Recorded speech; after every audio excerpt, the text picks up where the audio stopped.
What's up, Flannelverse? Doing a little bit of an impromptu best ball mania stream. Actually, starting early. I bet you never thought you'd see the day that I'm going to start a stream early.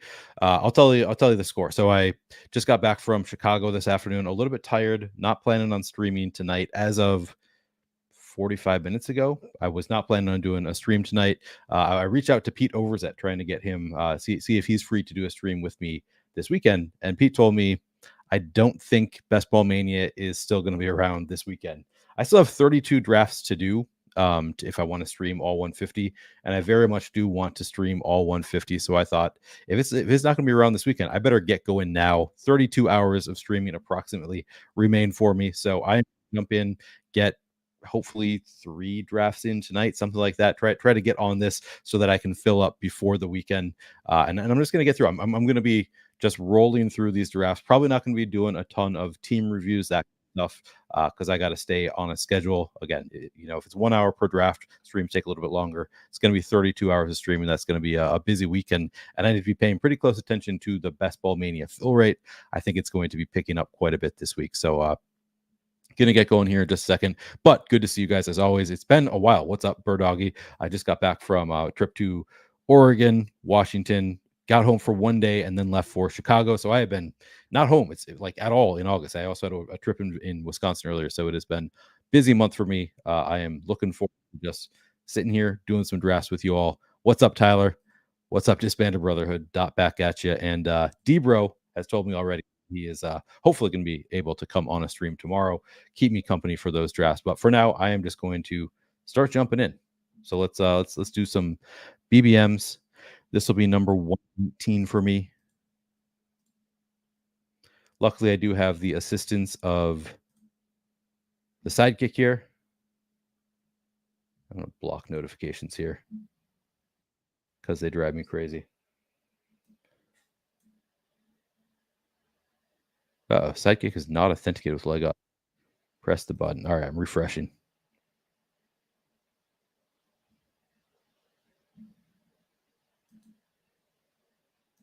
Okay, we're good. We're good. It's working now. All right, we get in here, and my first, the 12 hole. Don't love that. I've been doing a ton of slow drafts. I have not been doing a lot of fast drafts. So it's been a little while since I've kind of had the feeling of doing one of these. Don't Embiid my status here. What's up, Tyreek? I don't know if you're watching the stream, but good to see you in the 1 hole. A lot of unfamiliar names. I guess starting a little bit earlier, doing kind of an impromptu stream. You don't get as many of the regulars in here with me. Looking forward to doing this though.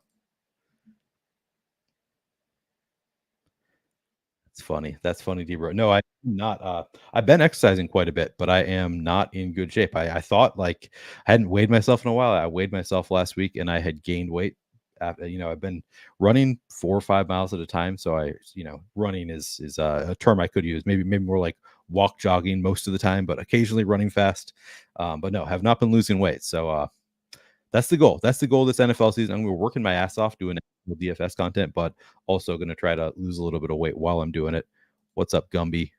Bindles. Been a little while. What is up, loser? No, you're not a loser. You don't need to win the millie to be a winner. If you're going to be around for a while, Gumby, I'll be doing. I'm shooting for 3 tonight. I think I am also fairly tired, so I was. You can see my fresh new Cubs hat. I was staying in a hotel. I was at the DraftKings MLB Live Final. Nerdy Tenor invited me as his guest. I didn't have a ticket into it. Really fun time. They had us stay in a really nice hotel, the Hotel Zachary in Wrigleyville, which is like right across from Wrigley Field, which was super cool. But they have like loudspeaker yoga at 7 a.m. So I had already not slept well the night before. Last night, I was kind of planning on sleeping in this morning and not sleeping in a ton, but got woken up hour and a half before my alarm to loudspeaker yoga. So I am kind of dragging. I've been dragging all day, but of course, yes, getting on a stream kind of gets the blood pumping a little bit. Yes, I have updated my ranks. So the nice thing that I have going on here is I've updated my ranks. So on the left, that's just the ETR ranks that I'm using, and then the sidekick is using the leg up rank. So I kind of have two different ranking sets to compare, which is always helpful because I know both of those, both of them are very good at updating, in real time. So I think I should be covered as far as all the updated news. And I've been, kind of on top of the news. I think I've probably caught most of it at least. There's been a lot the past couple days. But yeah, should be covered there. Close my Discord because it's making a lot of noises at me.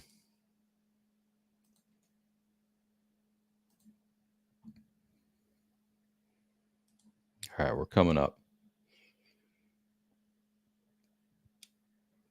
I've got about 1 million shares of Puka and Marvin Harrison. Still fun, as Pete said in his Best Ball Bros. It is our generation's Amon-Ra St. Brown, CeeDee Lamb, but not gonna happen in this one. I wasn't gonna do it anyway. I have so many of it. I saw people saying that they think Devin Achane at the turn with Garrett Wilson is the dream. Was that, I forget who said it, but I am kind of intrigued by it. I don't have a ton of Devin Achane. I definitely see the bull case, so I am going to reach a little bit for Devin Achane here, and I think I'm going to go with Drake London. Kind of going against the grain a little bit with this one. Fun start again. I think it's a very flat tier here, kind of at the end of round one. Even I usually go Puka. I have a ton of Puka. I'm not like I'm not somebody who is fading Puka. I know I've seen that. I think JMac posted that he has like 0 Puka. I think I'm overweight to the field on Puka, but want to do something a little bit different here. Give Tiger. How many different usernames are there that are plays on Tiger Woods? I feel like every draft I'm in, there's somebody who has a username that is a play on Tiger Woods.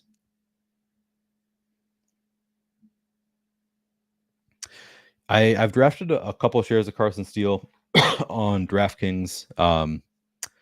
Yeah, I don't know.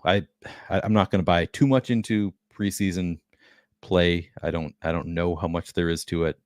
I don't have a good read on Carson Steele. I've seen some sharp people. I saw Adam Ship My Money said that he's drafted a good amount of Carson Steele. I've drafted a few shares. I think only on DraftKings probably. I don't know. Is he even in the player pool on Underdog? I don't know. Yeah, somebody posted this. Wilson H.N. is the new nuts. I forget who it was. I thought it was I was like, I don't have any shares of that. I'm also a little bit lower, I think, than most on Garrett Wilson. Obviously, I see the upside there. Has a much better quarterback. He was like really good, even with Zach Wilson. I'm just a little bit concerned about the pace of play. And I guess mostly because I've been buying in on Puka Nacua. So it's just, if I'm buying in on Puka, I usually want to go Puka over Garrett Wilson. But I still have plenty.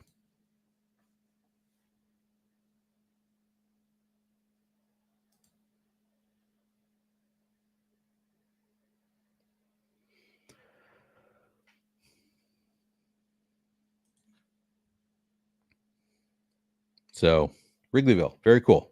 Fun time in Wrigleyville. I really like this hat. I also don't really like wearing these hats. So it's like, love the hat when it's not on me, but I really don't think like these flat build. I feel like I'm too old for it. Like I'd rather have this style of hats. It's like corduroy. You can't really see it, but kind of cool. But I'd rather have it with like the dad hat, I think. Yeah, also a concern. I mean, he's old, Rogers. My next Q? What do you mean by that? Like my next in this draft, when am I coming up? I should pull this up. I'm over here in the 36 hole.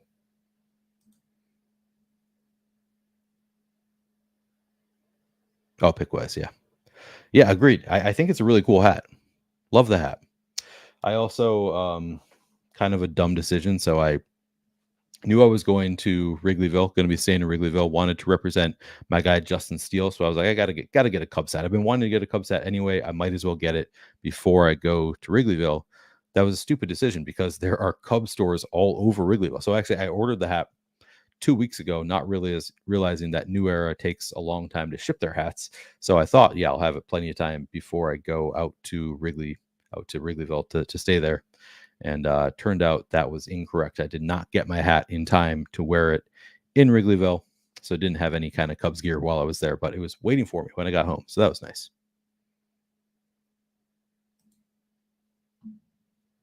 I was tempted, but did not buy any Cubs gear while I was out there because I knew I had this waiting for me.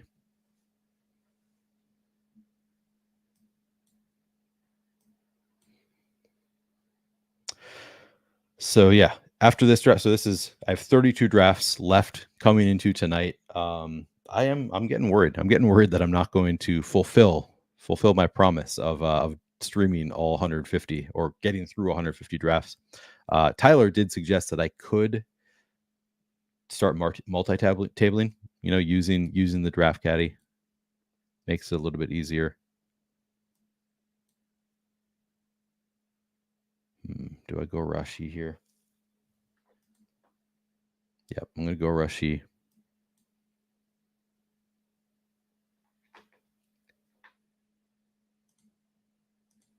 I don't know what I want to do here. I'm not the biggest Kelsey believer.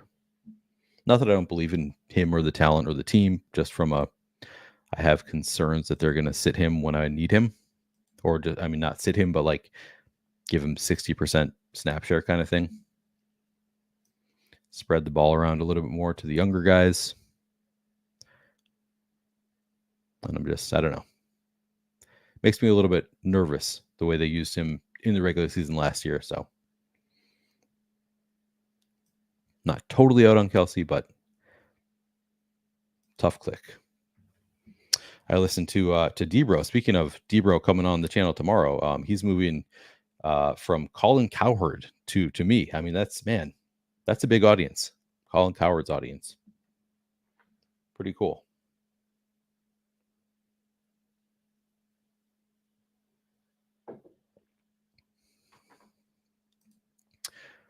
You say you like Kincaid out of all the premium tight end choices. I am a McBride man myself.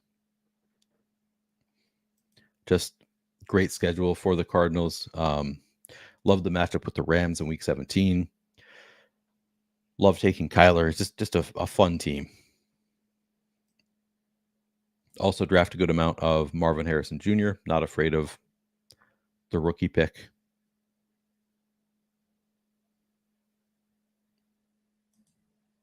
See, I'm rusty. I keep forgetting to go back to my draft board.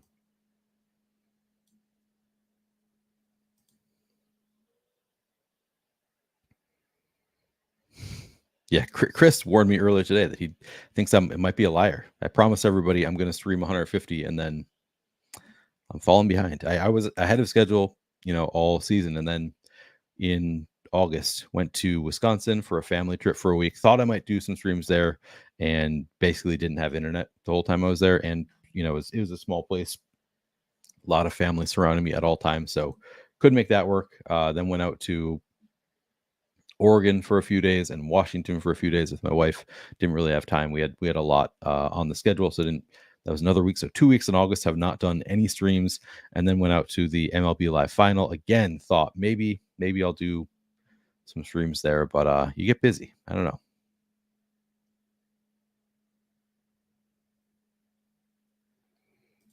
Shit, I didn't know you were streaming, Nick. I missed that. Well, I appreciate the sentiment. Yeah, Nick, to update you, I'm going to be streaming at all hours for the next few days until I fill up my BBM. So if you're ever streaming, feel free to say, hey, go over to the Flannelverse, because I'll probably be on. Except for mornings. I'm not a morning person. That's probably not going to happen. Any of you country music fans? There was Luke Bryan concert across the street in Wrigley. So we were in the hotel overlooking Wrigley. So I opened up my window and it was just like packed with people in country outfits. And some people from the DraftKings event went to the concert, said it was a really good time, that he would put on a great show. I wasn't really familiar with Luke Bryan. Everybody told me, no, you would know it. You would know the song if you heard it. I turned it on and admittedly was not the biggest fan. I think I get into like country-ish stuff sometimes, but a lot of it is just too, I don't know, contrived. Just feels like it's made by AI to me.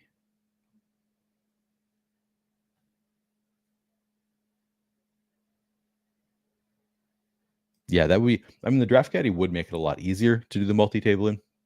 Still going to be tough, but draft caddy helps.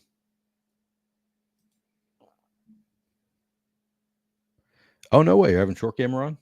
That's cool. That'll be a good stream.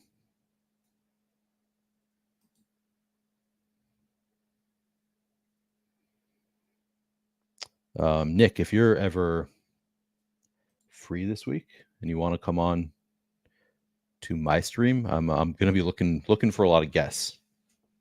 We have not. I don't think you've been on this channel yet. We have not streamed together, I don't think, since our stochastic days. Maybe even Osmo days. Was it like before the name change? I don't know. It's been a minute. I do watch your videos sometimes.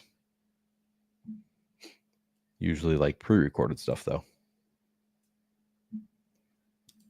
Yeah, that's kind of nuts. I mean, like I said, I didn't actually know who he was. I actually like Zach Bryan, who is also like kind of country, but like more my style, I guess.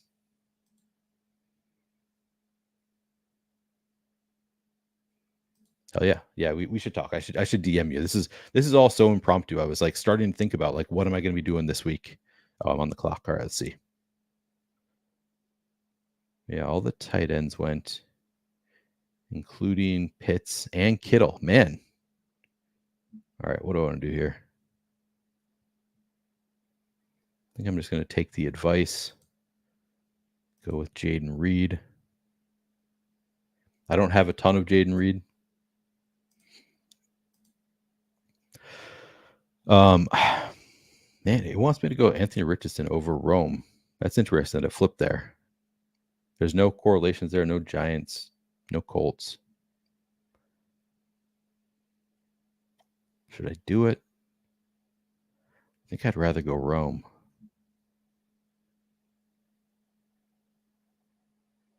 Yeah, I'm going to go Rome.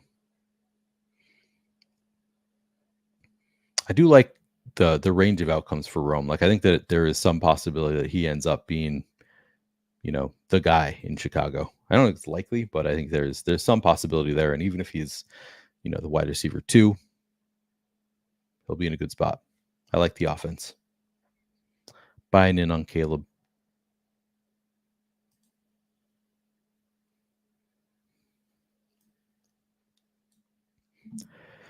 Anthony Richardson, I struggle with it because I'm like, if he stays healthy, he is just gonna crush, I think. But I am just always nervous about the injuries.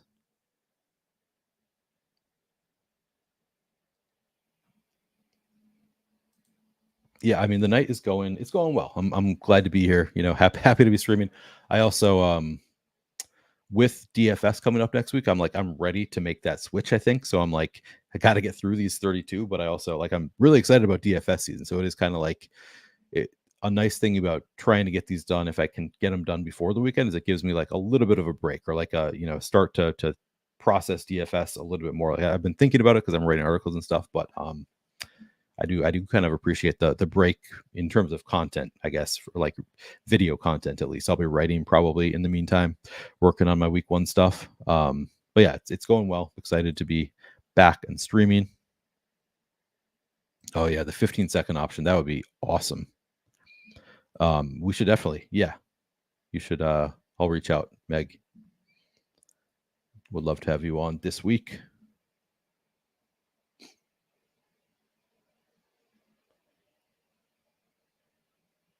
I'm not sure. Wait, Hill, Rome. What are we talking about? I think I missed something. Appreciate that, Tyler. Yes, I always forget to say it. Now we are, I don't know, I guess we're 19 minutes in.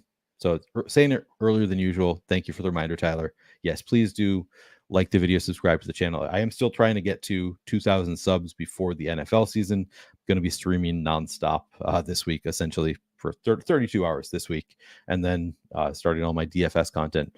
Not all of it, a little bit. The showdown content is going to be on this channel, so gonna stay active during the season as well. Would love to have you guys sub to the channel, get me to 2,000.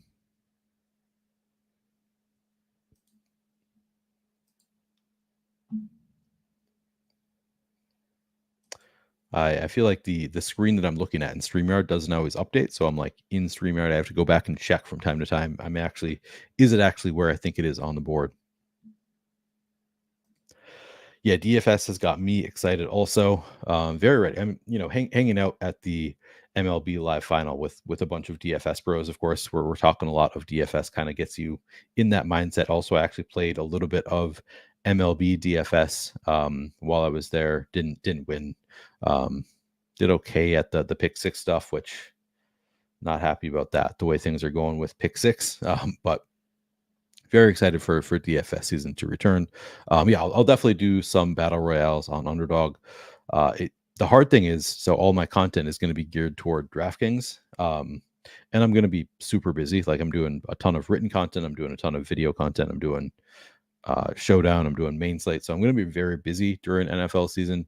And because I'm going to be so hyper focused on DraftKings, last year was a little bit tough for me. Like I really wanted to get into the battle royales. I actually think if I didn't do content, I might just do battle royales almost full time. I think there's more edge there. But it's tough to do when you're so hyper focused on DraftKings. You want to put your money like where your mouth is. You want to, like, when you're doing content on this stuff. So I'll do some battle royales, but it's not going to be as big a focus for me as DFS.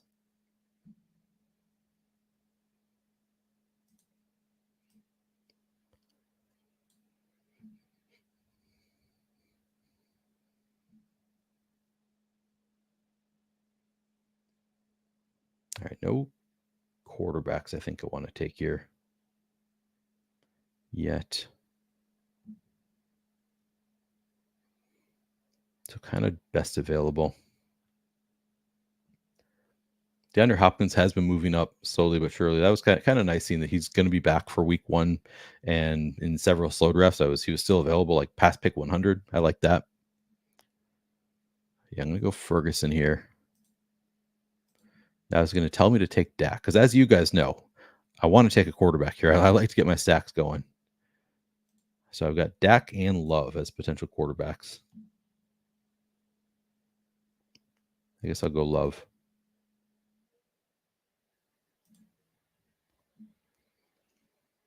Could potentially get another pairing option at the next turn with Love. So don't hate that.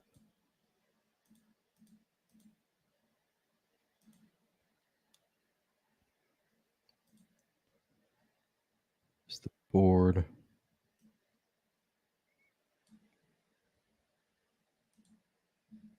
All right, let's see.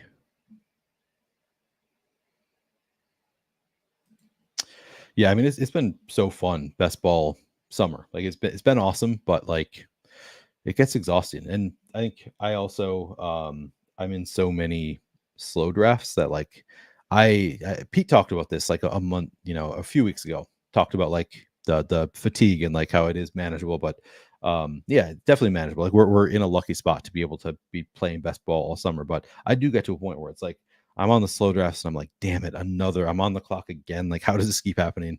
I am ready. I am ready for the flip, I think, to DFS. Or I will be after this week. After I do these 32 remaining drafts, I'm going to be ready to make that switch. And yes, also very ready for real football. It's just so fun. Are the Wix clicks still happening here? So yeah, I'm pretty in on Wix. Again, like he's moved up so much that he is not the priority for me that he was at pick 140, where we were getting him initially, 158 in some drafts. Like he was like almost an auto click for me. Here it's more like if he's correlated, I'll take him. If he falls past ADP, I'll take him. But the ADP has shifted enough that it's not like, he's in a range where I'm often taking a running back, choosing between Wicks or I don't know, Zach Boss or Tyjae Spears. Like it's when I usually need a running back more than a wide receiver there. It's not an auto click anymore. But yeah, still draft a good amount of Wicks. I also have a ton of Wicks from pre-draft stuff. I have 77% in the rookies and sophomore stuff, a ton in the big board and stuff. So my Wicks bags are kind of packed anyway. I mean that's what Pete said. So I had not been thinking that it would. Just looking at the like, it kind of feels like it's been filling 2 to 3% per day. So I kind of thought I'm probably safe to, and they just added another contest today. So I was thinking I was probably safe to leave it. But as I said, I reached out to Pete Overzet and to see if he could come on this weekend. And he told me he doesn't think it's going to be around this weekend. He said like you should not be messing around if you're trying to stream all 150. You got a plan that it's probably going to fill before the weekend. I think he's probably right because even though they're putting out other contests, I think it gets to a point where a lot of people are like, I want to get my best ball manias in before it fills. So like the closer we get to it filling, there's going to be more people saying, I need to get into best ball mania. And then it's just going to, have that kind of snowball effect. So I think there is kind of a good chance that it's going to be filled by this weekend. So, or at least I need to be trying to put myself in a position where if it does, get close, that I can jump in and, maybe multi-table. I don't know, whatever I need to do to stream all 150. That's all I got to do. Just got to stream all 150.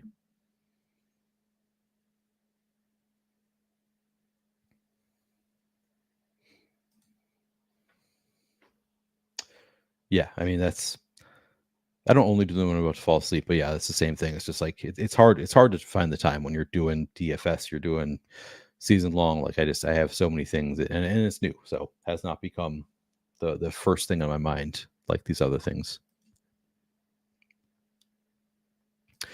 Yeah, so I am going to be doing content all over. So I'll give you a little rundown of my content schedule. Let me check coming up on my pick. So for the main slate, I'm going to be writing breakdowns of for DFS GPPs and cash games for 4for4. So that's all going to be paywalled, but I'm going to be doing those probably going to come out on Fridays. I initially was hoping to get them out on Wednesdays, but I kind of feel like some information doesn't come out that I'm going to want to use early enough so that I would have enough time to get them up by Wednesday. So I think I'm going to publish those at 4for4 on Fridays, both cash game and GPP articles for the main slate. I'm also doing for Roto Grinders for the main slate. I'm doing expert survey. Here, I'll make my pick. Ooh, Dak goes Tiger Woo. I would have taken Dak. Probably for the best. All right. It wants me to take Jonathan Brooks. They like Jonathan Brooks better than I do, but maybe I should do it anyway. Did all my Packers receivers go?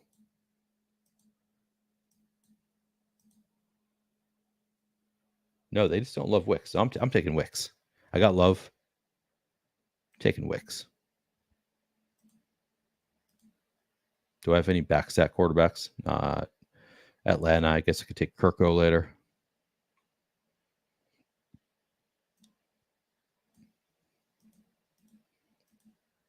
I feel like they have been throughout the summer higher on Brooks than I am in general. So he's been a slight fade for me. I still take a good amount. But yeah, getting back to myself. So I'll be doing main slate content stuff for Roto Grinders, the expert survey, some blurbs, and then video content for the main slate would be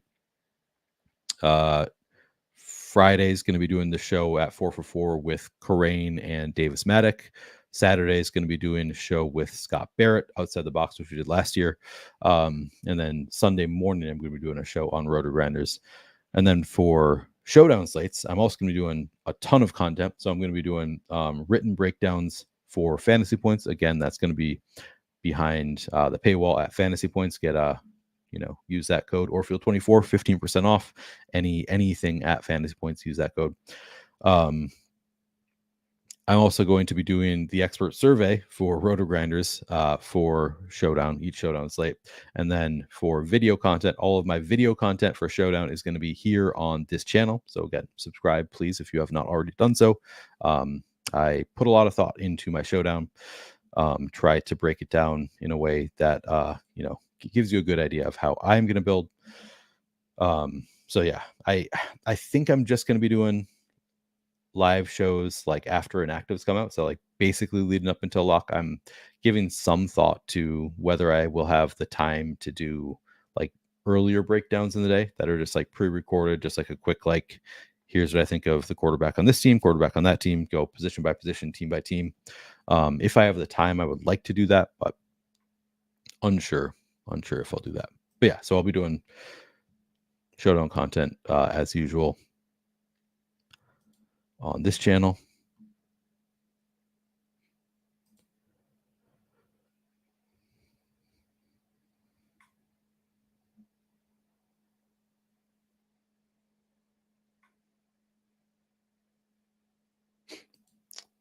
Interesting. You think that it fill, but you think it does fill on Saturday. It won't fill before the weekend. You think it will fill on the weekend. So yeah, I'm currently shooting for finishing on Friday afternoon, being my final draft here. It's going to be tough. Again, that's basically 32 hours of streaming between now and Friday. I was thinking I might do some 2-a-days. I was thinking I would do 4-hour chunks at a time. So to basically do 8 hours a day. But I also have 3 fantasy drafts. Three of my season-long drafts are all on Thursday evening. So I'm not going to be able to stream then. So I got to get as much as I can done between now and Thursday evening when those drafts happen. And then again, I'm not a morning person. I don't really want to wake up early on Friday, but depending on the fill rate, I might have to try to do kind of a morning stream. I don't know. So we'll see. We'll see how things go.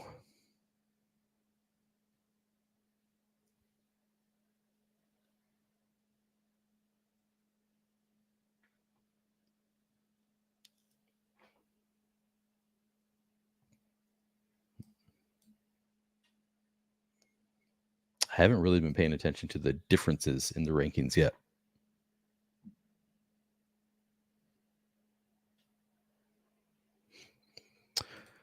Jared says, I'm excited for love of the season. Hopefully a huge Christian Watson season. I did draft Christian Watson on my keeper league team. I'm in an unlimited keeper league, which the draft did not go as well as I hoped it would, but I did get Christian Watson kind of late. So that was fun. So I am, for that team at least, hopeful for Christian Watson.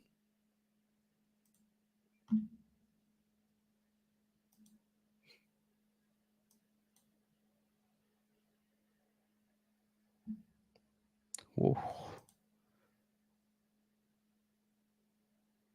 All right, this guy's just sniping all my quarterbacks completely unstacked. Interesting. All right.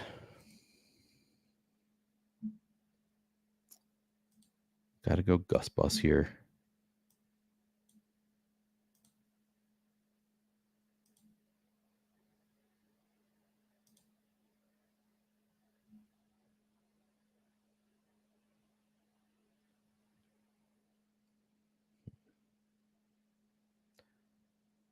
I was really in on Charbonnet for a while. I'm a little bit more nervous recently.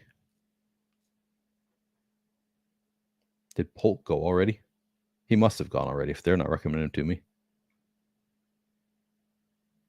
All right. We'll go Sharps.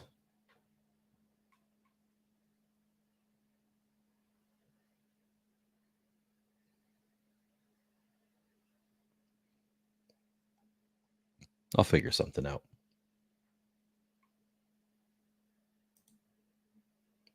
At least have one good quarterback double stacked. See there, he had the opportunity to take Darnell Mooney there and goes, okay. What are you gonna do? You see, he started with Marvin Harrison and Puka, so I kind of assumed that this is gonna be somebody who's given a lot of thought to their best ball, but starting to have my doubts.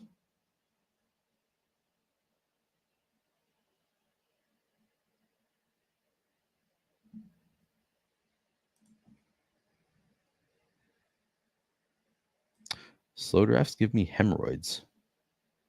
Do you know what hemorrhoids are? That doesn't make sense to me. Like you sit a lot. Do you just sit the whole time, like through the whole slow draft? Are you sitting the whole time? I guess that would make sense then. Do you like poop extra hard when you're doing your slow drafts?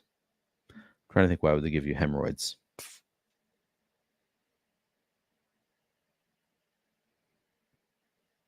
Yeah, this is the concern, that it's just gonna, once it gets past 90%, people are gonna be like, oh shit, got to get in. Yeah, I'm glad that I could get Dontavian Wicks for you. Spurious News, when I first started drafting here, Spurious News was in frequently and always came here just to see me pick Dontavian Wicks. Yes, I definitely will post links to all my content and a schedule, both on Twitter and in my Discord. What's up, Pepper Tony? Yes, sir. Planning on doing probably just 2 more after this one.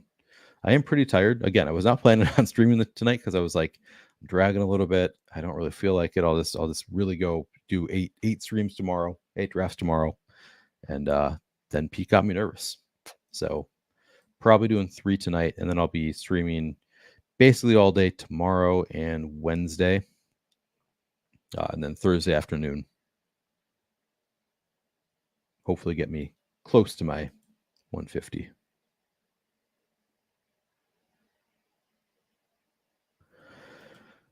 Yeah, I mean, that is also the season right now. Like, these drafts can be super soft, but also people can just take your guys completely unstacked, and it's tough.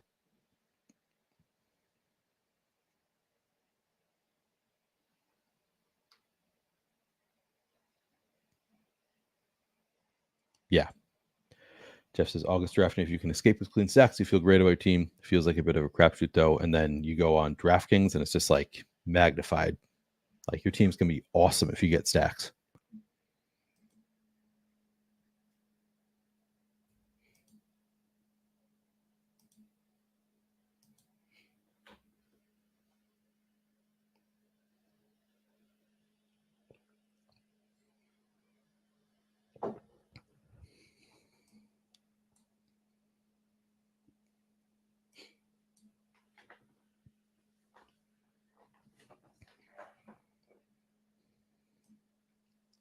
The sidekick isn't as worried as I am about getting stacks. I'm sitting here like, I need to get stacks figured out, and it's telling me to draft more running backs. That is the one guest that I have lined up already, like, and scheduled, is tomorrow. Sacrilegious coming on tomorrow night at 8 Eastern. We'll talk about the sidekick, kind of what goes into it, the decision-making process of the tool.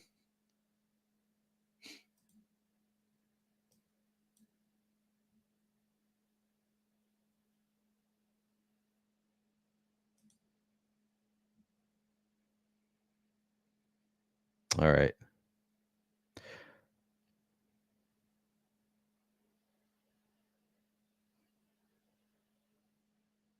Millions is there.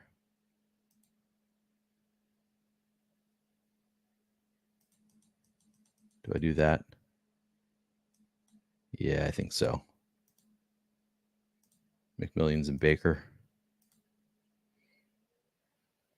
I was just too nervous about my stacks. Had to get them. Reach a little bit on both of those picks, but this is the part of the draft where it's just you're getting your guys, right? It's okay to reach a little bit. I thought about going Hawkinson, Darnold. Could have done that.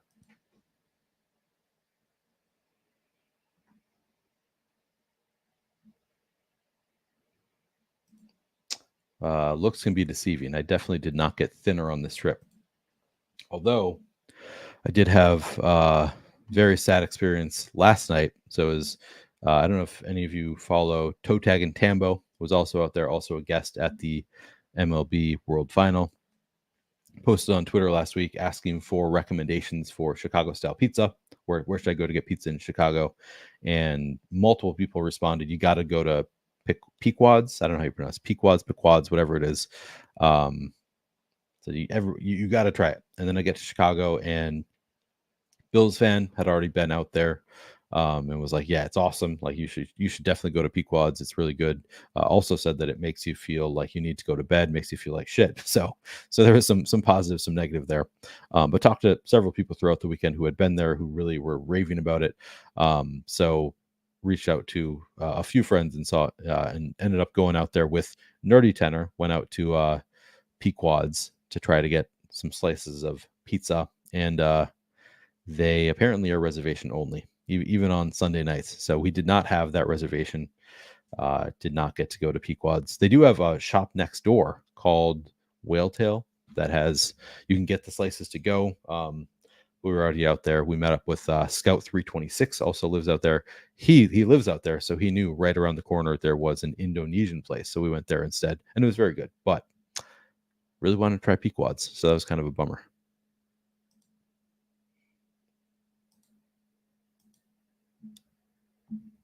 Yeah, that's right. It's not reaching at this point. You're just getting your guys. Also true. But they get slimmer at a much quicker rate during DFS season if you're not winning. Like if you don't actually win a contest, usually you're losing money in DFS. So that can be rough too. I like Chicago style pizza. I'm a deep dish fan. So I disagree with Notorious's take that it's overrated. I like deep dish. We have like even Devani's here. I'm a big fan. But I don't think that they have the best deep dish pizza. So it's definitely, I think, it's a taste thing. I also like all pizza, basically. Nerdy Tenor and I, on our way there, we're talking about Detroit style pizza, which I've never had, but I've seen people talk about it. Like I've seen pictures of it on Twitter, I think, and it looks like that's my dream. Like Detroit style pizza looks awesome, but I've never had it. Got to try that sometime. But yeah, I'm New York style pizza, New Haven style pizza, Chicago pizza. It's all good. It's all good. Frozen pizza. Love it. What is Jets? Do they have that outside of Detroit? I wonder if they have it in Minnesota.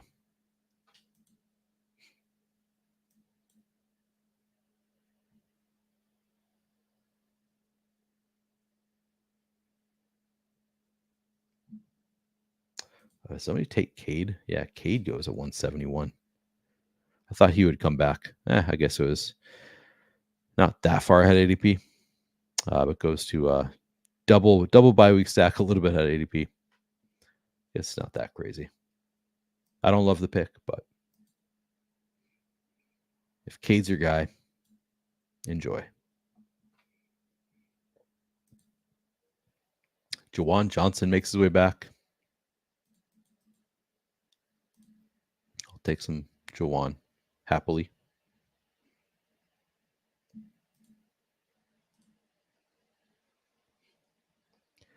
Tyrone Tracy is a suggestion. Let's see.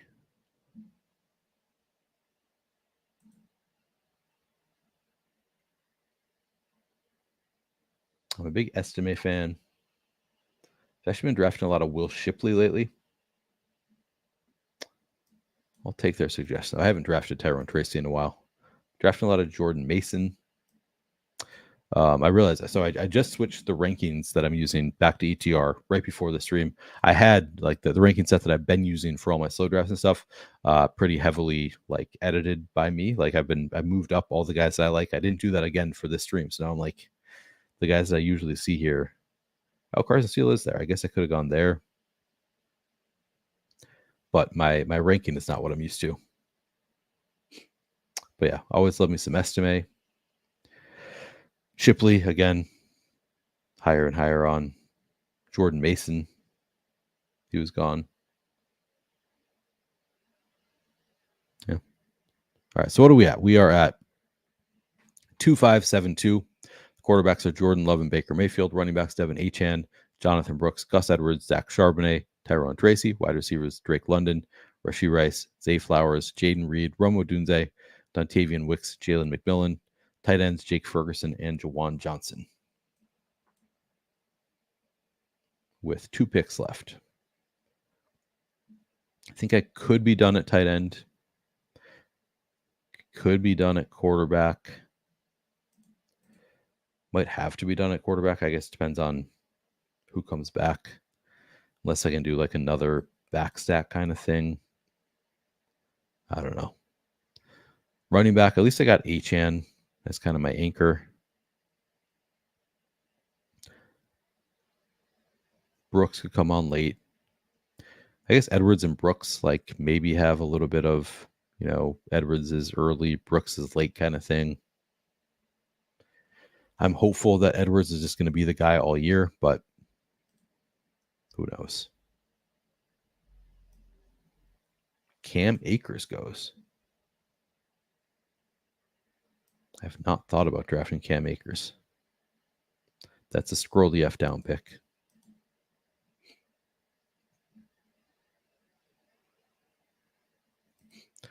I mean, I like New York pizza too. Oh, there is a Jets in the Minneapolis area. Okay. I'll check it out.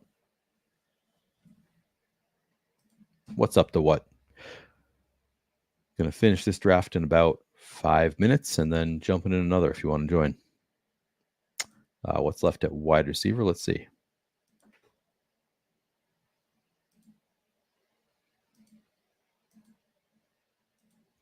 This is sorted by ADP. Tim Patrick getting cut and or traded, pretty likely. Marvin Mims maybe is relevant again. I wouldn't be mad at it. I have a good amount of Marvin Mims. I've been drafting some Diami Brown recently. I made a joke in my Discord a week or so ago. Somebody in my Discord was suggesting Diami Brown as a late round pick, and I was like, I'm not going to follow you to Diami Brown. That's just a bridge too far for me. And now I'm kind of eating my words a little bit. I kind of think with the Jahan Dotson trade, just the path to Diami Brown just being like the wide receiver 2.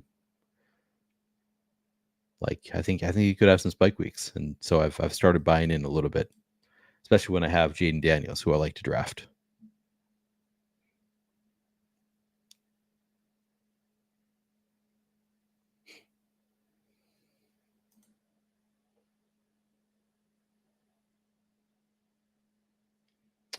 Interesting that Gardner Minshew hasn't moved at all since they announced that he's a starter.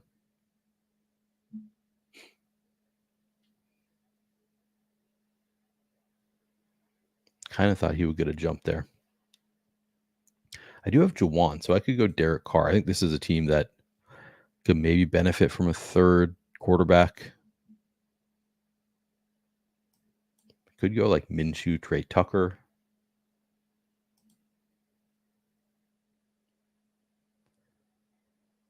Yeah, Malik Washington's still there.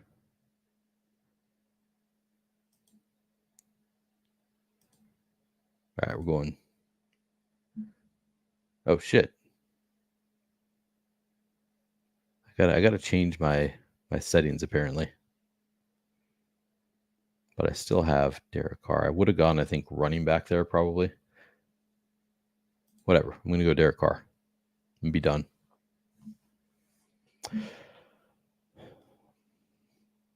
Yeah, I'm gonna have to go in and change my auto pick settings. I mean, that wasn't the worst way to get bit, taking Malachi Corley. I think he's a fine pick at the 17-18 turn, but would not have been my pick.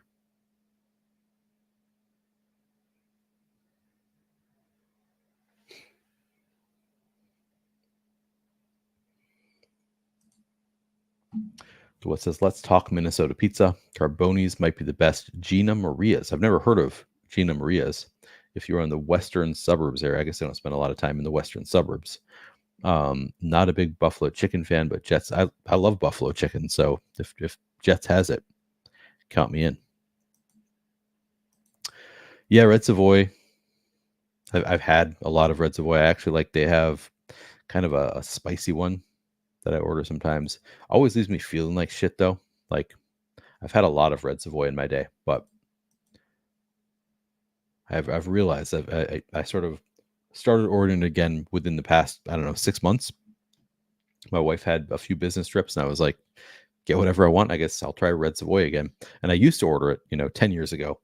And I had it again. I was like, oh my God, this is so good the first time. And then ordered a couple more times and realized like, but I always just feel like it's so greasy. It does not leave me feeling good.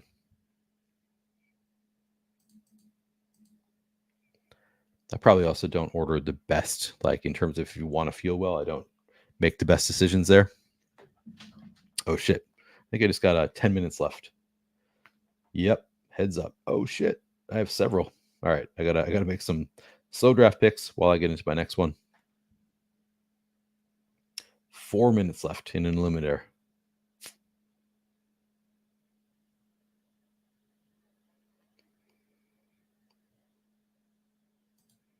Thank you, Crutches. What's up?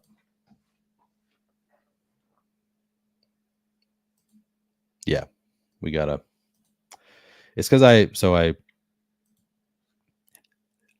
probably a month ago here. I gotta make my pick. All right, what do I want to do here? 2, 4, 5, 1. It's an eliminator. I better go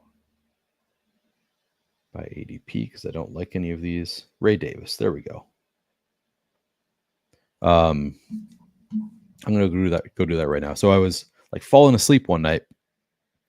I had started 2 fast drafts. So I was in the middle of 2 fast drafts, started falling asleep, and I just decided I was like, I am not going to make it through these. So I drafted, I don't know if I went like, bully running back or something. I drafted in a way where both my drafts kind of had the same early builds so that I could just like set my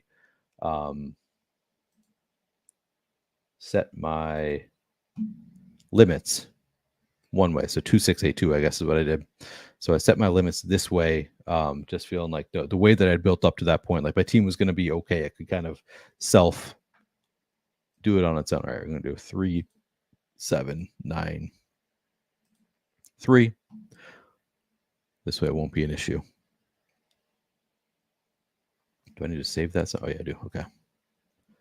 All right, I'm going to get into another Best Ball Mania. If any of you want to jump in.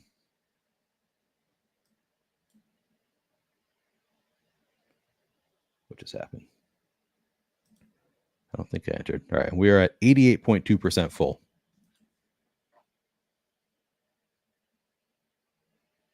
I think it's full. All right, one more. And I'm going to make my slow draft pick. 6 minutes left on this one.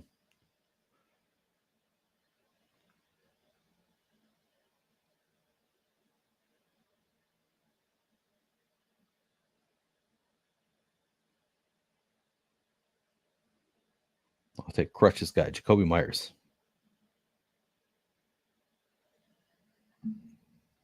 All right, we go from the 12 hole to the 2 hole. Feeling much better about that. Anybody in this one? I feel like I recognize some of these names, but nobody who is in chat, as far as I can tell. All right, now I got this one's 15 minutes left.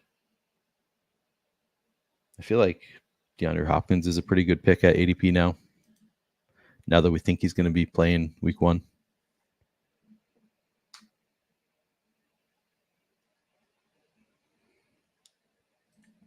Yeah, I think that's smart. Have you seen the Drafters promos? Because they're kind of juicy. If you have not, I'm on the clock. Shit. CeeDee Lamb signs a big contract. Love to see it. Crutches, if you have not seen the Drafters promo, I can send it to you. I assume you have. You're a high enough volume player. I think they reached out to everybody who plays any kind of volume. But I think there's going to be like awesome promos, and then on top of the promos, I think it's going to be huge overlay. So I think like it's pretty great on Drafters right now. Oh, what up, Luis? The 1 hole. So you are Piri 24. I'm glad I did not really stop drafting CeeDee Lamb at every opportunity, which feels pretty good right now. Yeah, I have not done marathons much. I think I've done like 5 total.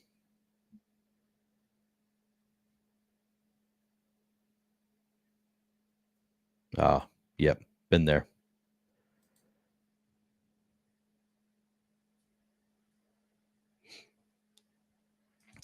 Red Shade Games asks, what tool are you using that gives you a suggestion? This is the Sidekick from Legendary Upside.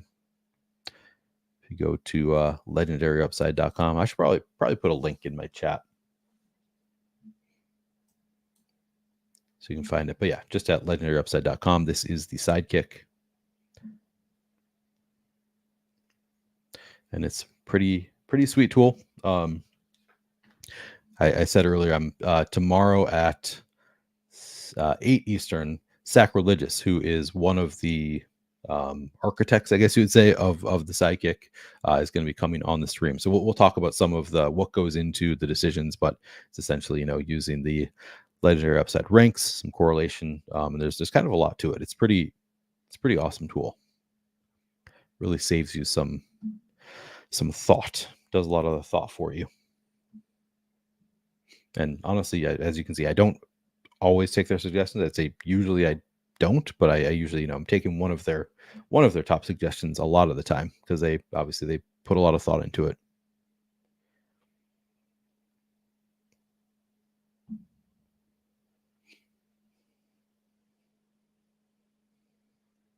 All right, I am.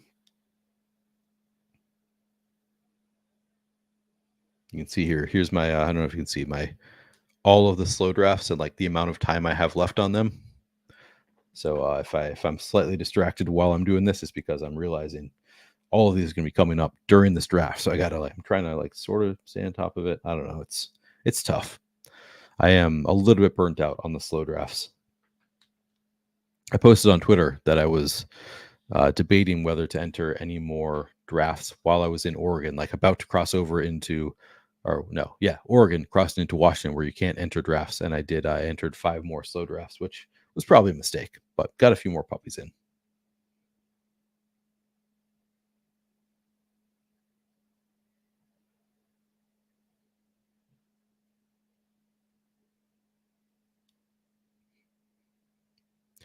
I feel like the Sidekick really likes 0 RB in general.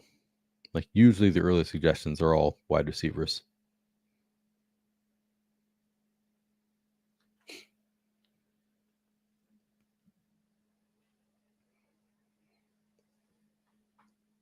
Interesting how many they have ahead of Devonta Smith, who is my correlative piece.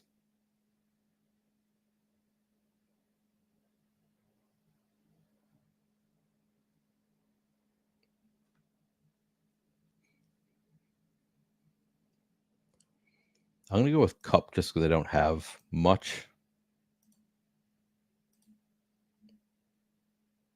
That's how you end up with 8% exposure to every player using that reasoning. I don't have a lot of him, so I guess I'll take a share.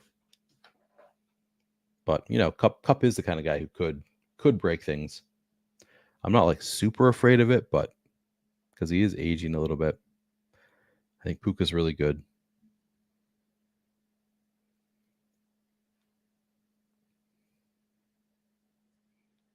I think I'd be happy with either of these two, Kyron or Devontae.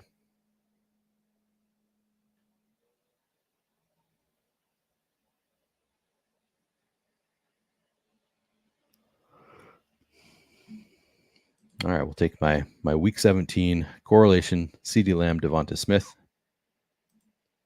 Throw this back up so you can see what's happening in the draft.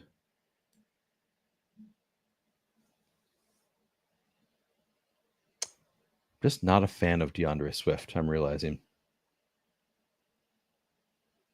I like his backup. I like taking Khalil Herbert quite a bit. He's always there. He's always there, like as the top ADP pick, and I just never can do it.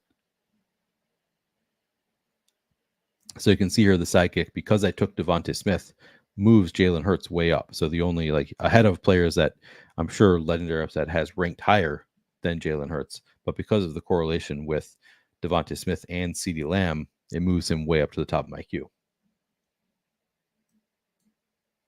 Which, again, I would have done anyway. Big fan.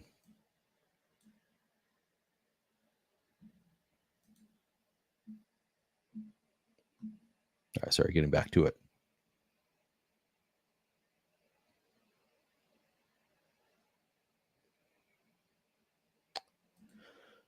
Yeah, I'll send you a link, Crushes. I thought you were saying that you're doing several drafts right now. If you're up for shooting the shit while drafting, I'll send you a link. Do you mean right now, or do you mean I'll send you a link right now? But no pressure.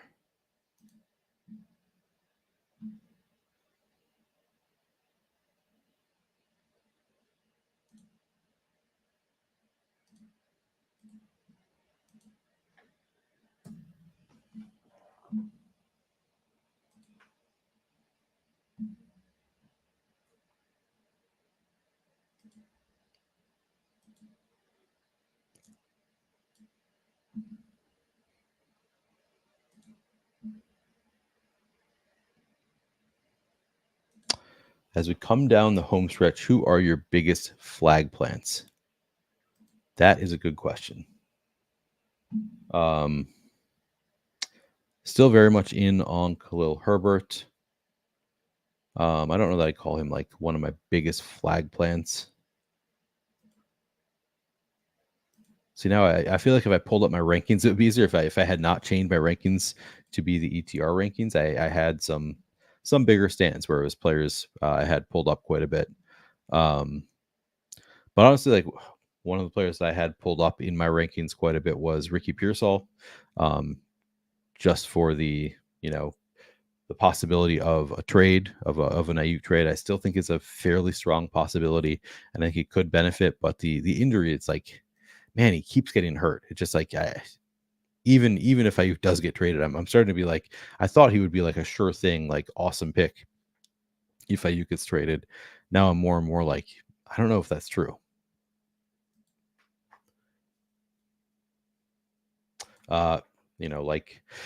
Like everybody, I am pretty in on Jalen Warren. He's been kind of a target of mine. I do like Chase Brown quite a bit. I keep drafting a lot of Chase Brown, Javonte Williams to an extent. I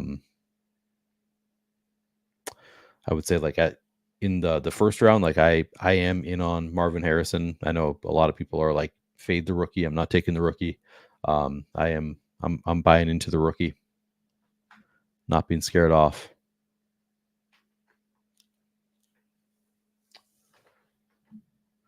Romo Dunze, I would say, is but I should come up with an actual like, this is my guy. All right, Crutches is here, so I am going to bring Crutches in here. I know he is a guy. If you want flag plants, he's the guy to ask. So I'm going to bring him in. What is going on, Crutches? Thank you for joining. Welcome back. How was vacation?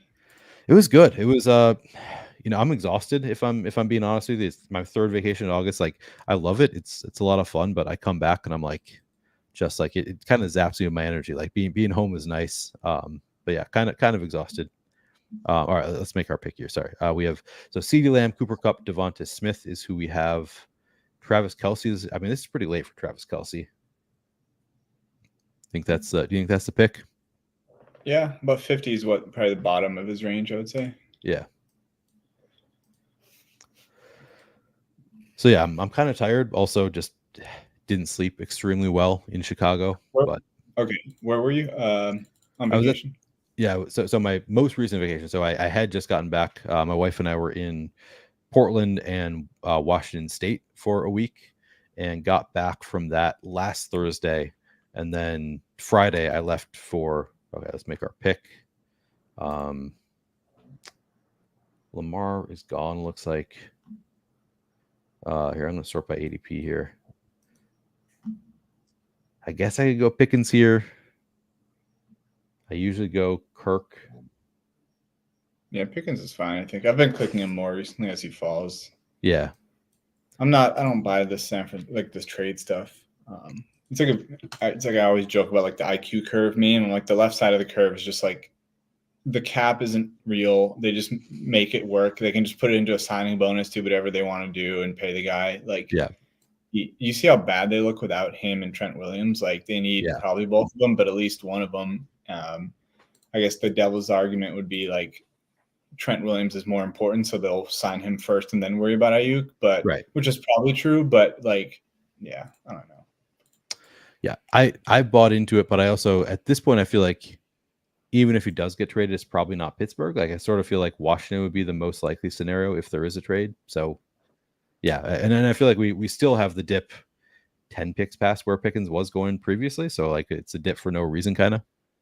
I also like, so first off, I mean, you know me, I'm like you said, I'm a player take guy or like take stands, but like the whole Fields thing to me, I've always said he's a fine pick because of the upside. Like I get it. I had some shares on teams that are like really boring at quarterback as like a third when he was free. But when he got like chased up and stuff, it's like of all coaches in the NFL to like be stubborn with Russ, it's going to be Mike Tomlin. He's basically like the closest thing we have to Belichick in the NFL. The other thing is that like, what does Russ do well? He throws those like rainbow balls down the sideline. What does George Pickens do well? He just makes like 40-yard sideline catches with his toes inside. You know, like we saw it in the preseason game already. They ruled him out of bounds and it was probably a catch.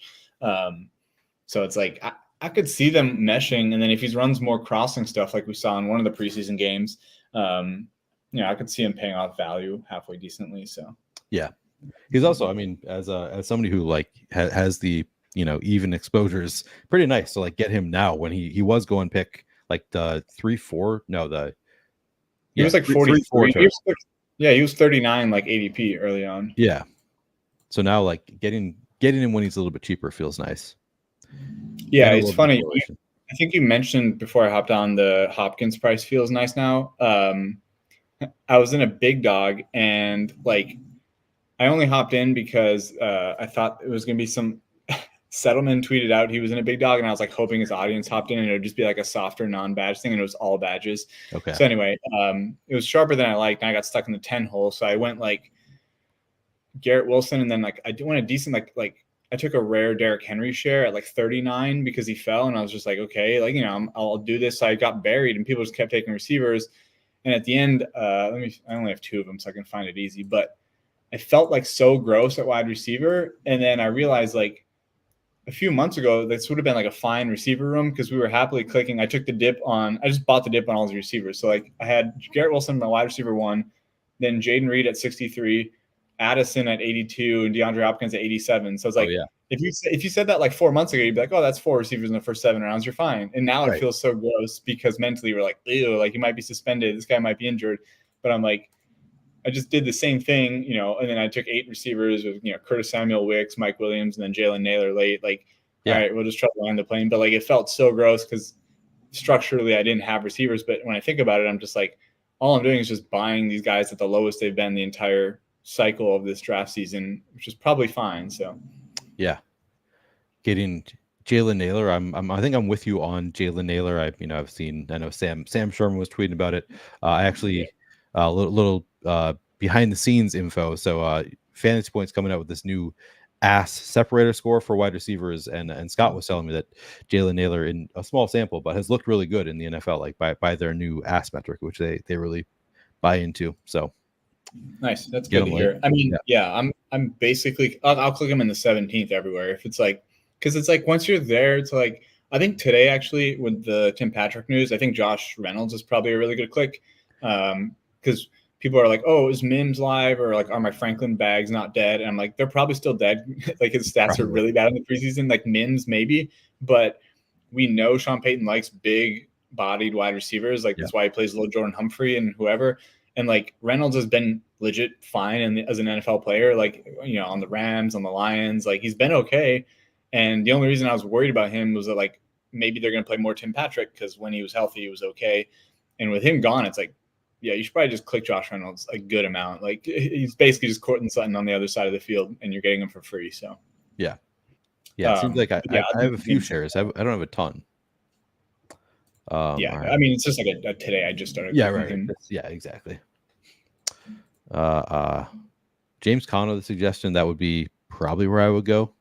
I love James Conner. Like I'm weirdly out on Mont this year. Like I'll click him if I have to. And there's nothing else. It just feels like I don't even like love click and gives. I've been doing it a lot, and I'm like slightly overweight. And I just realized like when you look at like this is very basic. You just click on their name and like look at the fantasy points scored, and you're like, wait, this guy scored a ton of fantasy points. I know. Like, I get Mont missed some games and stuff, but like you would just expect him to take a little step forward in year 2. Mont to kind of fall off a little bit, maybe touchdown luck or whatever. Me too. I don't know. I'm like, James Conner is like a 3rd round pick if he stays healthy all year. He's going to pay off that, and like David won't if they're both healthy. So, what do you think? Your Hollywood Brown is suggestion? I guess you can always push him, which is tough. Well, I guess his ADP here is still high. Okay, never mind. I'm thinking DraftKings like 95 ADP. What do you think? Lad McConkey, Demont? I like Lad. If you want to go receiver. Yeah, I'm good with Lad.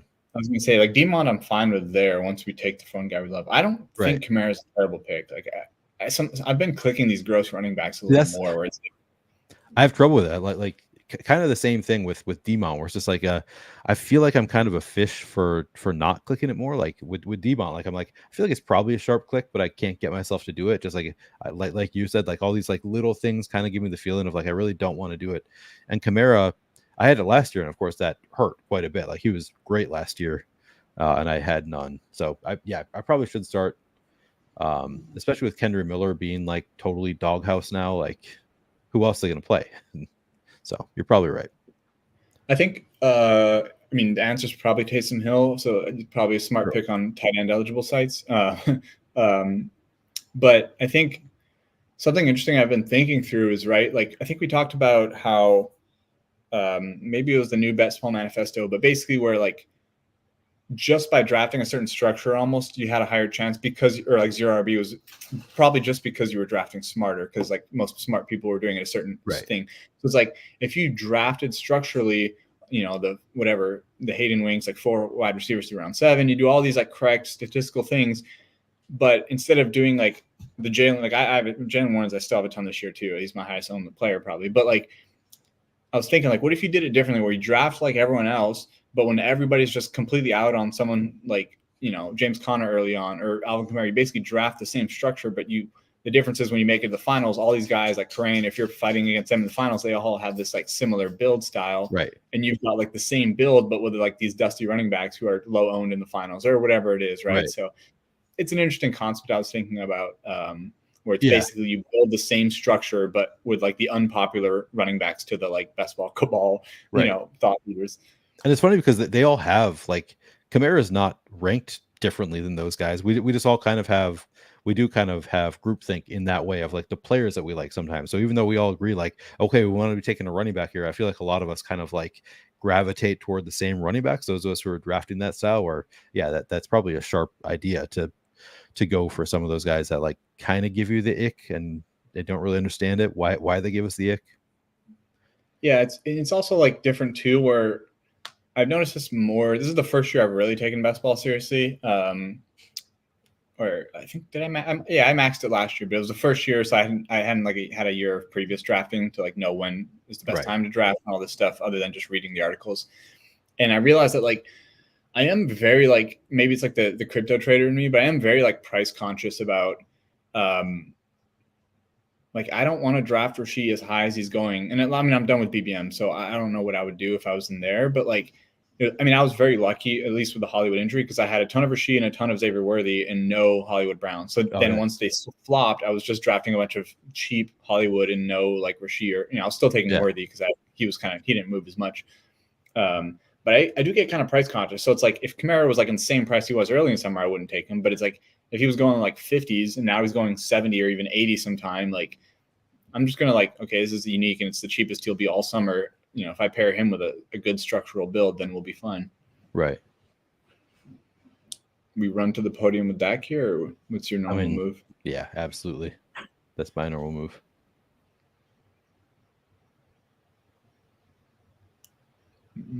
If we can. It's always the worst when they milk the clock too. Like, please don't go checking the ADP to see if they're like the Here we'll make our pick.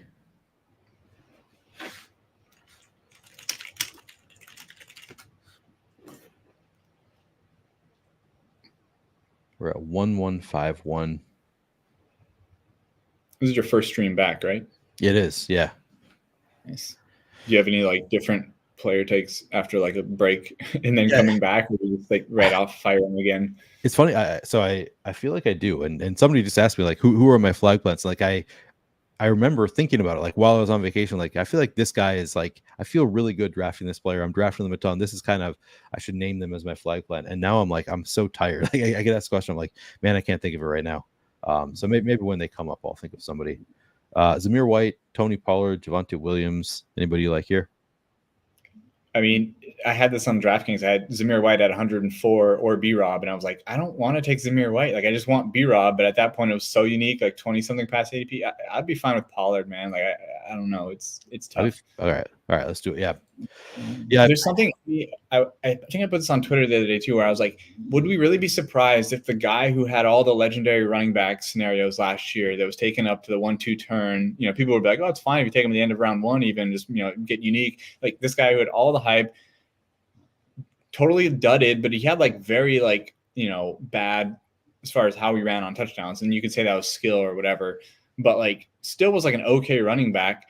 And it was the year he got fed a ton of volume when the year before he got there on efficiency, right? Yeah. And then he was also coming off the tightrope surgery, which seemed to be a big deal, and he got better as the year went on. And now he's going at 100, and because he's splitting, like we know it's going to be a 50-50 share, but part of me like watches the preseason, I'm like, he looks better than Tajay to me as like just my eyes. And then Tajay is a good running back, but like he looks really good. Would we be surprised if this guy now goes 100 is like the steal of the draft again? Like we just rewind a year, and like now maybe not as good as like 1-2 turn next year, but he's going in the 3rd round next year, like and Tajay's going to like the 7th. Like I don't know, it's one of those scenarios where it's like if the offense is decent, but they should be throwing a lot, there should be screens. Like I joked about it with like the ship chasing style where they do the the player stuff, and I was like, it's like the Christian McCaffrey-ification of Tony Pollard with like the screens and like the motion they do and stuff. It seems they're trying to set up. So I was like, if they use them, like they use both running backs, so they're splitting that Christian McCaffrey style workload. But like I don't know, like I could see it. I don't want to necessarily be out. It's just one of those sometimes, like in my gut, I just feel like we might just be like 1 year late on this guy, and we should probably click him a bunch.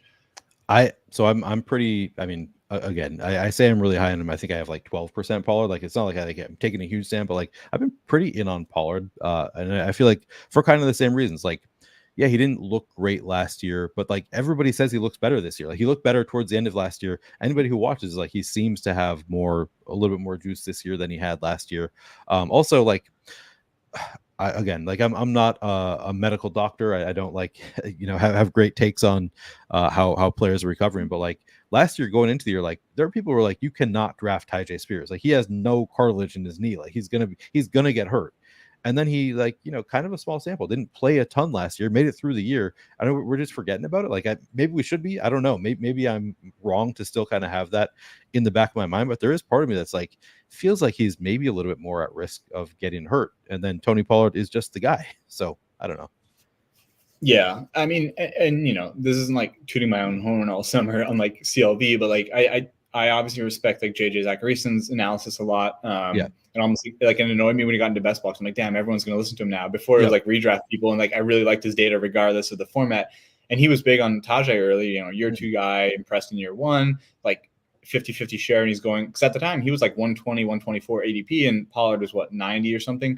Right. And so I was like, I just clicked a ton of Tajay, and then now they like basically flipped or they go next to each other. Now he's starting to move back up, but like they got pretty close to each other in ADP, and I was like, okay, now I'll just click Tony Pollard. So like now I'm fine chasing up Pollard a little bit and evening it out. But yeah, I'm just like same as you. I remember like I'm only in like I can't manage too many managed leagues, so I'm in like one dynasty league and then one best ball dynasty league, and I was like same thing. I remember last year like, okay, this guy has no ACLs, like how's he going to be good? And then he was good, but then you're like, is this like the next Todd Gurley where he's like good for a couple of years and then it's just like, well, he has no knee cartilage left. So yeah, exactly. And if you want to get your Tajay Spears, I feel like on DraftKings I can like get him basically every draft. It's like he's kind of like the end of a tier for me, but like he's always there somehow. So I have a ton of Tajay on DraftKings where I feel like he's better because of the pass catching. I don't know. So they're probably both similar pass catching, but I feel like he's a little more of the pass catcher, and then I could see Pollard getting a little more goal line work and stuff. Yeah.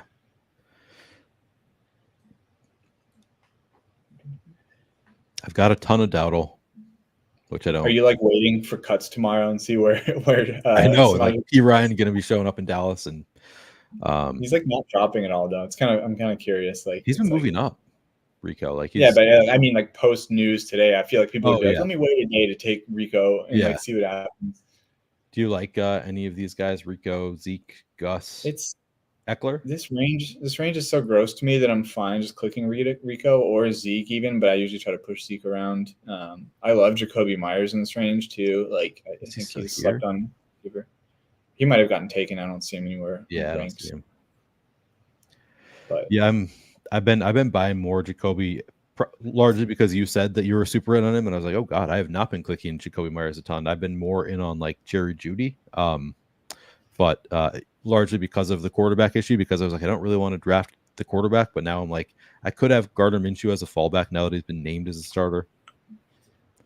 Yeah, it's another weird one. I don't ever draft Gardner Minshew, and now that he's been named the starter, like I don't take either Las Vegas guy on underdog. I'll take him in weekly winners if it's just like with specifically Devontae. If it's like okay, if Devontae spikes when this quarterback is coming with him. Yeah. But on DraftKings, where I'm doing a lot of my stuff right now with the 555s. Like even just tonight, I did a 4 quarterback team that was really cheap quarterbacks. What are you doing here? We go Jalen Polk and then either get Drake made no matter what. So we just set it up, box everyone out of the New England pieces, and take them in the 15th round. It's fine. Yeah. But on DraftKings, tonight I took AOC in the 20th because I'm like, if you listen to the verbiage the coaches used, it wasn't like Gardner Minshew's our guy. Like he was like, yeah, he's our starter for now, and then we're gonna rest both quarterbacks the last preseason game. Like it's very much like, and if you watch like receivers like the show, I could just see like 5 games in, they're frustrated. Even if Devontae's getting a little work, he's just like he could go to Antonio Pierce and be like, I want AOC, and they're gonna play AOC. Like 100%. And I'm just like, on DraftKings specific too, where it's like, okay, it's 20th rounds, like you're getting zeros anyway. Like, just give me AOC. If he starts like 5 games this year, I'll take it, right?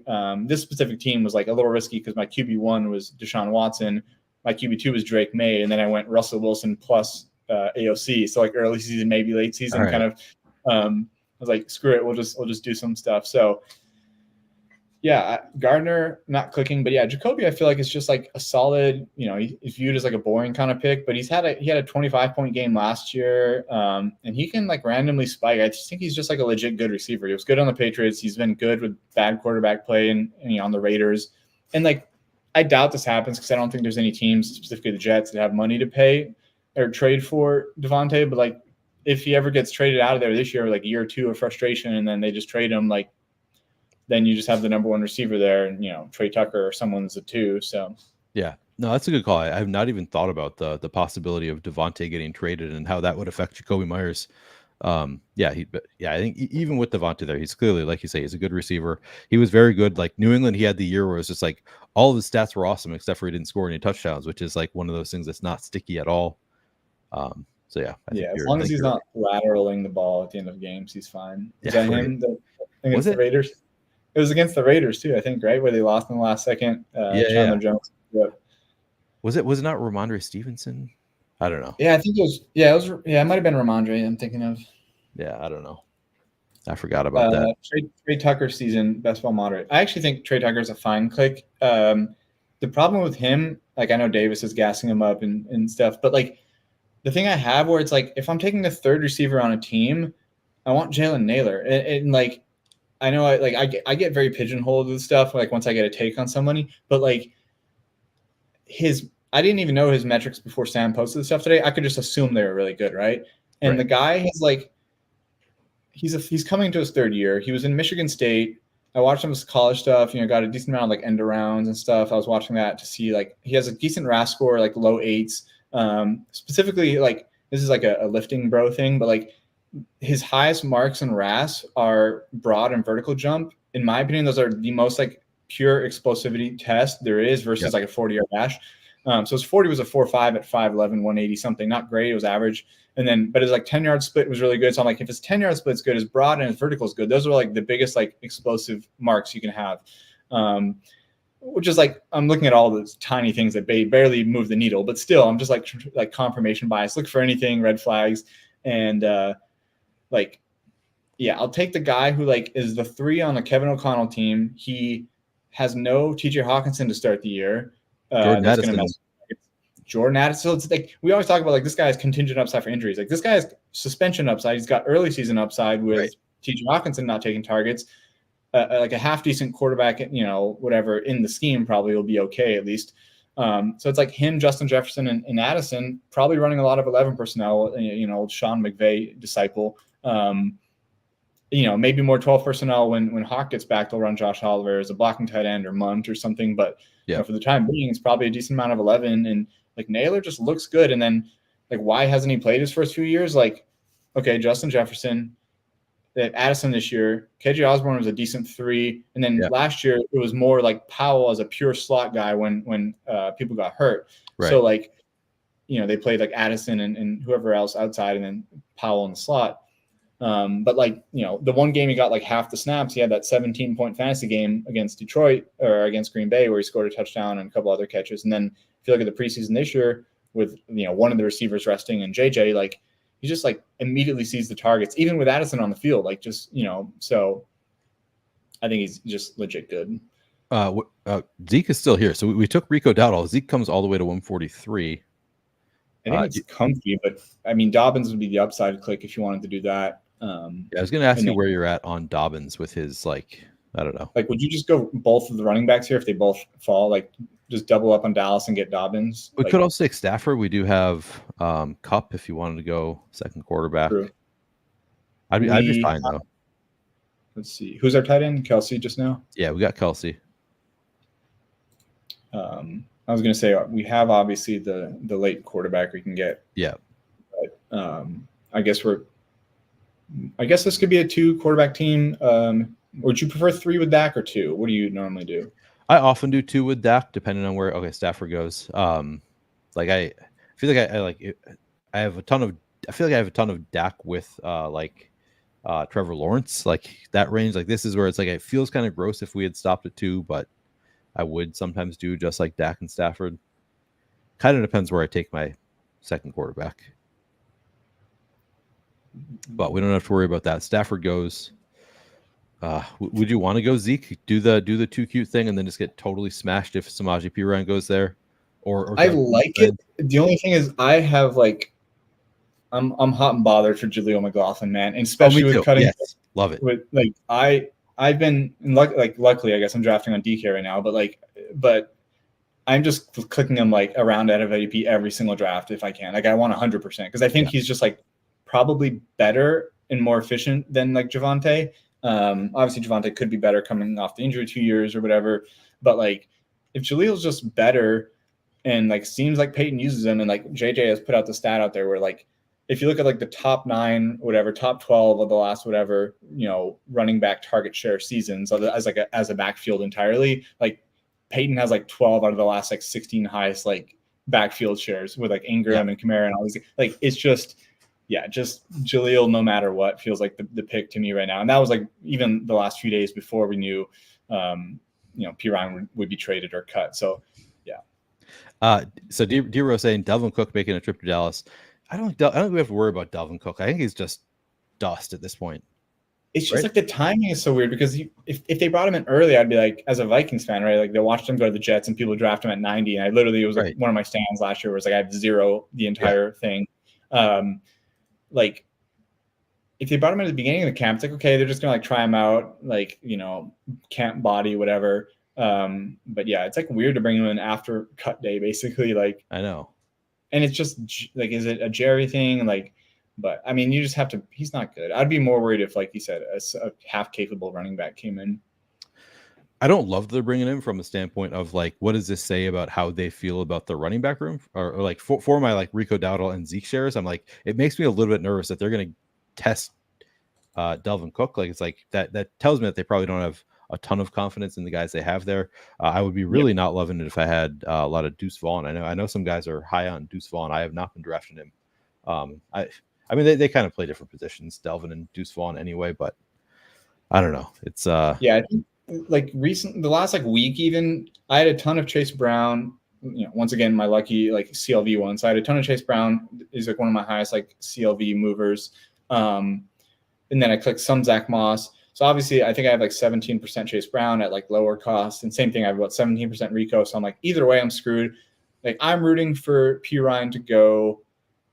This is in my interest to go to Cleveland, ruin all the Jerome Ford people that I faded. But the other one would be like realistically the Chiefs would make sense, which would hurt my eliminator like CEH shares, although they play different roles. It would just hurt any, Carson Steele stuff or anyone else. Yeah. I could still see CEH being like the random 2 that they put in there sometimes. But yeah, I think Easy puts out there, and he was like joking about like half joking about like if you're worried about like P. Ryan eating into your running backs like backfield, they probably weren't very good or like draftable to begin with, which is like true. But I also push back where it's like if we're drafting guys at 100 with like upside, it's probably because there's question marks. Like otherwise they wouldn't be going at 100, right? So like if we knew Chase Brown and Zach Moss were good, hey Mac. What's going on, Mac? Yeah, he's just if we knew they were like studs, they wouldn't be going next to each other at 100 or 120. If we knew like B-Rob or Eckler was like the lead guy, they would be going in like the 6th round. So, yeah, I'm just the only difference is that like the last week I've been, like I said, both Pollard pilled, but also like I'm just going to break the tie to Tennessee instead of like Cincinnati. Like, sure, it might be a better offense, all this stuff, but like we've seen running backs be inefficient in that offense before, even if it's Mixon. Maybe Mixon isn't that bad. Who knows? Like he's probably not that good, but like if we know Tennessee's not going to like go out and sign Samaje Perine, so like they're just happy with their 2 guys. So like why not just break the tie to like Brian Robinson, Javonte Williams, whatever. But yeah, I'm just the only reason I don't click Javonte Williams. I was saying today, I think he's a good pick, probably better on underdog, but like I just don't take him because I want to click Jaleel later. So it's like I'll just take one of the other guys in that range and then just click Jaleel later. So do you ever take Audric Estime? He's been kind of my late round, one of my late round guys. I've been taking other guys a lot more recently over him. Like I've been a little bit more in on like Will Shipley, but he's been kind of throughout the summer. I've drafted a ton of Audric Estime. I had some after he initially rose, not at like 216. Do we just do Drake May here? Who does the turn guy have right now? Anything that would? He's in our. He's the one watching chat. Yeah. I mean, yeah. Let's just take him then. Yeah. I want someone else too. I would say, but it's not as important, I guess. Yeah, we can take 3 quarterbacks on this team.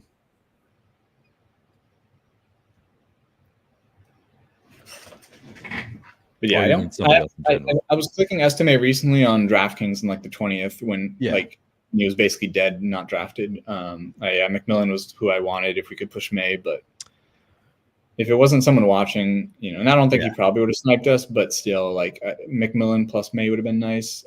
Did Hunter Henry go already too? I know we're in the late 160s. He did. Hunter Henry went, yeah.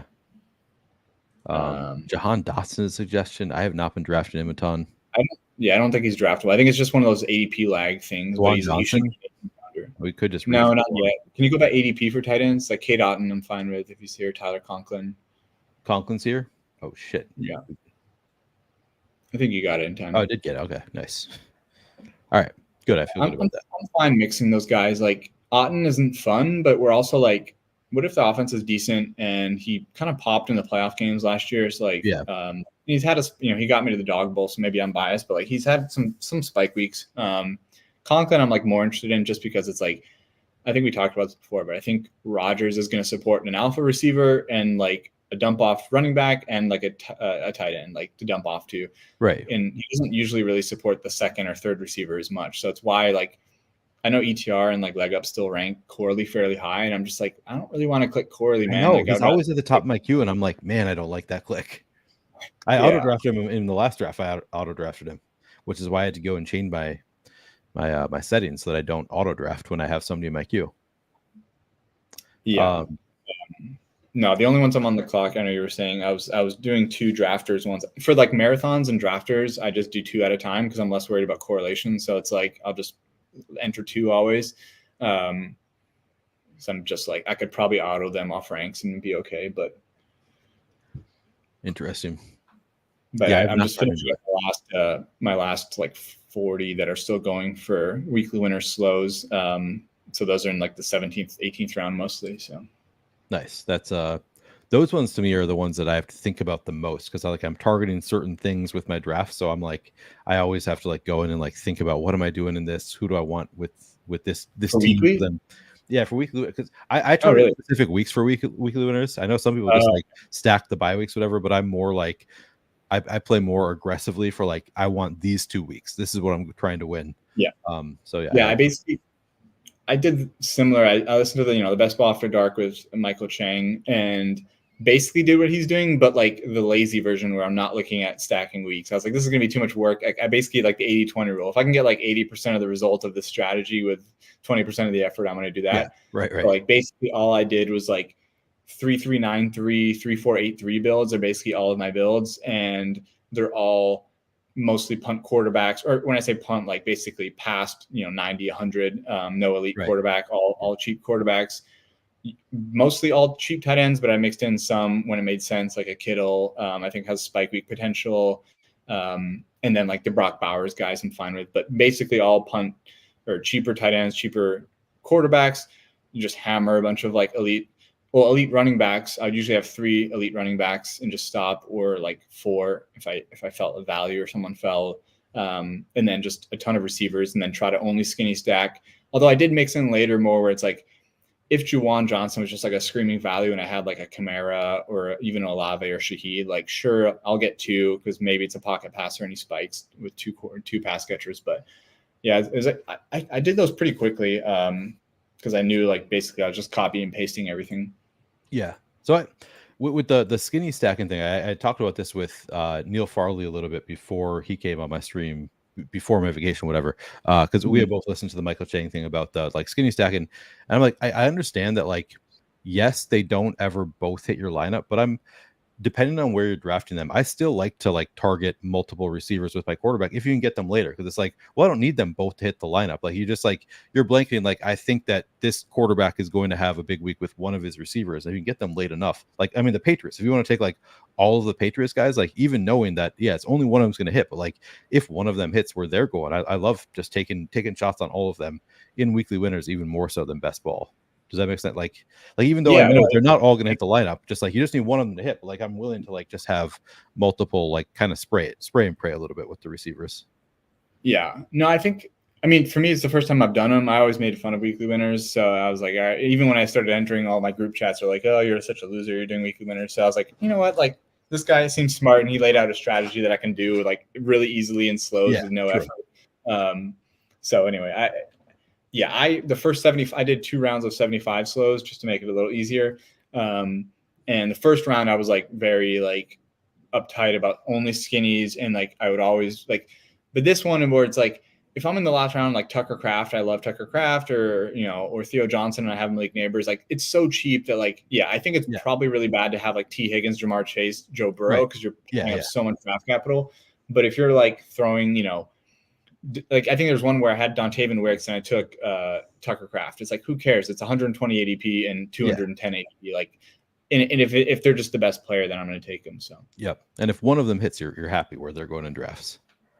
See, Corley's at the top. I know.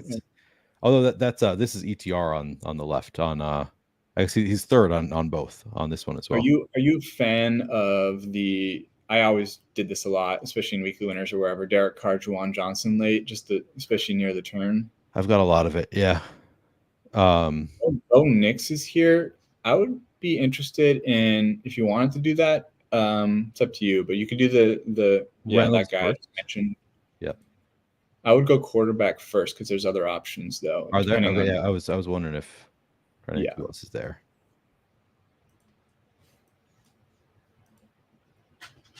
Pepper Tony said ETR ranks would be like Adam Thielen. Yeah, I'm weird. It's funny because I use leg up mostly because they adjust for ADP a little more. So, and I've been mainly drafting ADP off for the most part. But I do think he's like probably a good click. And like I watched the preseason game and I was just like, Mingo is dust. I'm not falling for that psyop. Like Leggett, I click because he's so cheap for a first rounder. I have to, but like he might be not good. And then like Deontay, we know what Deontay is. Like Thielen might just be a solid click again. It's not fun, but he might just be good again, man. I don't know. If his season from last year had been in the reverse order, like the way things went, we would all love Thielen. Like he'd be like, oh man, he's the guy.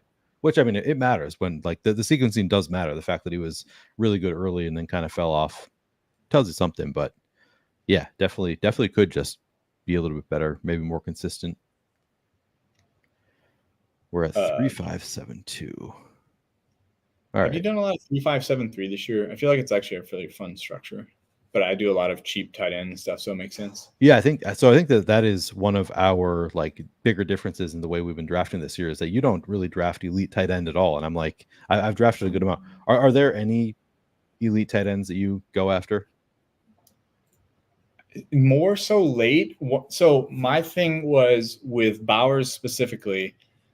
Early on, I wasn't convinced that the Raiders would use him properly. I thought I agreed with some of the people saying that like he just kind of fell to them in the draft, and they're like, well, he's this generational tight end, we have to take him, even though they had other needs and stuff. So I was like, are they really going to, like, they just have Mayer from last year, like they're going to be like a bad offense, run the ball a ton. Like, do I really want to click, him at whatever 85 ADP or something he was? And so I didn't have like any. He was the guy I've been like hammering in every single draft now because I watched. Luckily, they played the Vikings week 1, and I watched all the preseason games as far as like the relevant. I would watch till the starters left and then go to the next game, whatever. Yeah. And it was just like I literally saw him line up at X, run a slant, catch the ball, line up in the backfield, run out, catch the ball. I was like, I'm in. If they're gonna like, people always talk about like same thing with Achane, like, oh, we're gonna line this guy up at receiver, and it's like they never do it. And then when they do it, you're like, I need to hammer this guy nonstop. Like on DraftKings, even like a lot of times I just click 8. Like I'll go so much anchor RB with Achane now, where I'm just like receiver Achane. Like I'll just reach on him. If Gibbs is gone, you can take him over Gibbs. I think it's fine too. But I'm like, this guy might have like 100-yard receiving bonuses on DraftKings. If they're really going to like play him out wide too. I mean, he could probably cook cornerback. So, yeah, with Bowers, that's my thing where it's like, if I'm going to do this, like everybody's drafting elite tight ends. What if I just have the 2v2 of like Josh Jacobs, who everyone hates, and now Lloyd might go on IR, and we might just be like Jacobs takes a pretty solid role with AJ Dillon behind him. Like I don't feel pretty good about that. And then like I have Brock Bowers, who let's just say he hits like any of these guys in the 40s. I'll take that over like, I mean, you could say Tony Pollard plus an elite tight end is the same. It could be, but like, typically I went more punt tight end, but yeah. Interesting. Yeah. Yeah, for me, so I end up drafting a lot of elite tight end or like kind of that mid-level, like the Brock Bowers, Evan Ingram, Jake Ferguson, whatever. And it's all for me. It just kind of comes down to what else is available there. Like if I don't like the wide receivers that are available, or like, the running back is Amir White a lot of the time, then I'm just like, I guess I'm just going to go Ferguson. I don't know. Chat keeps on talking to us, and apparently I'm not noticing them enough. My V-neck lost real estate. You think that it's is it deeper or less deep? What do you mean by that exactly? Lost real estate. I'm trying to figure out how to interpret that. I think it's the same V-neck that I've always worn. They're always pretty deep. I try to keep them as deep as possible for the audience. What else? What else are we talking about? Yeah, I guess we talked about the Adam Thielen comment. Dulcich Lev. I have not been drafting Dulcich. Have you? I started in the preseason, and then like I just went back to like I just think like probably like Theo or Tucker Kraft are better clicks regardless. So like I'll take him where it makes sense. I was even thinking here, like if you went 3.573, you could, but then I'm like, I just want to kind of go with the better player, even if he's correlated. I drafted a ton of Michael Mayer late. I feel like I'm on an island in terms of liking Michael Mayer as a late round pick. Like I just think that they're going to use them. They use them together in the preseason. And he's like talented. He was a second round pick last year. Are you a 8 receiver guy? Who's your wide receiver 5 on this team, I guess? So we have McConkey, Polk, Reynolds. We could be done at receiver. I like Yoshua. Yeah. That would be a name that I is kind of a flag plant for me. I'm drafting a ton of Yoshua. Who do you like? Yeah, I think it's fun. I think it's more. Yeah, I was more worried that he was like week 1 brain a little bit, but then I'm just like maybe.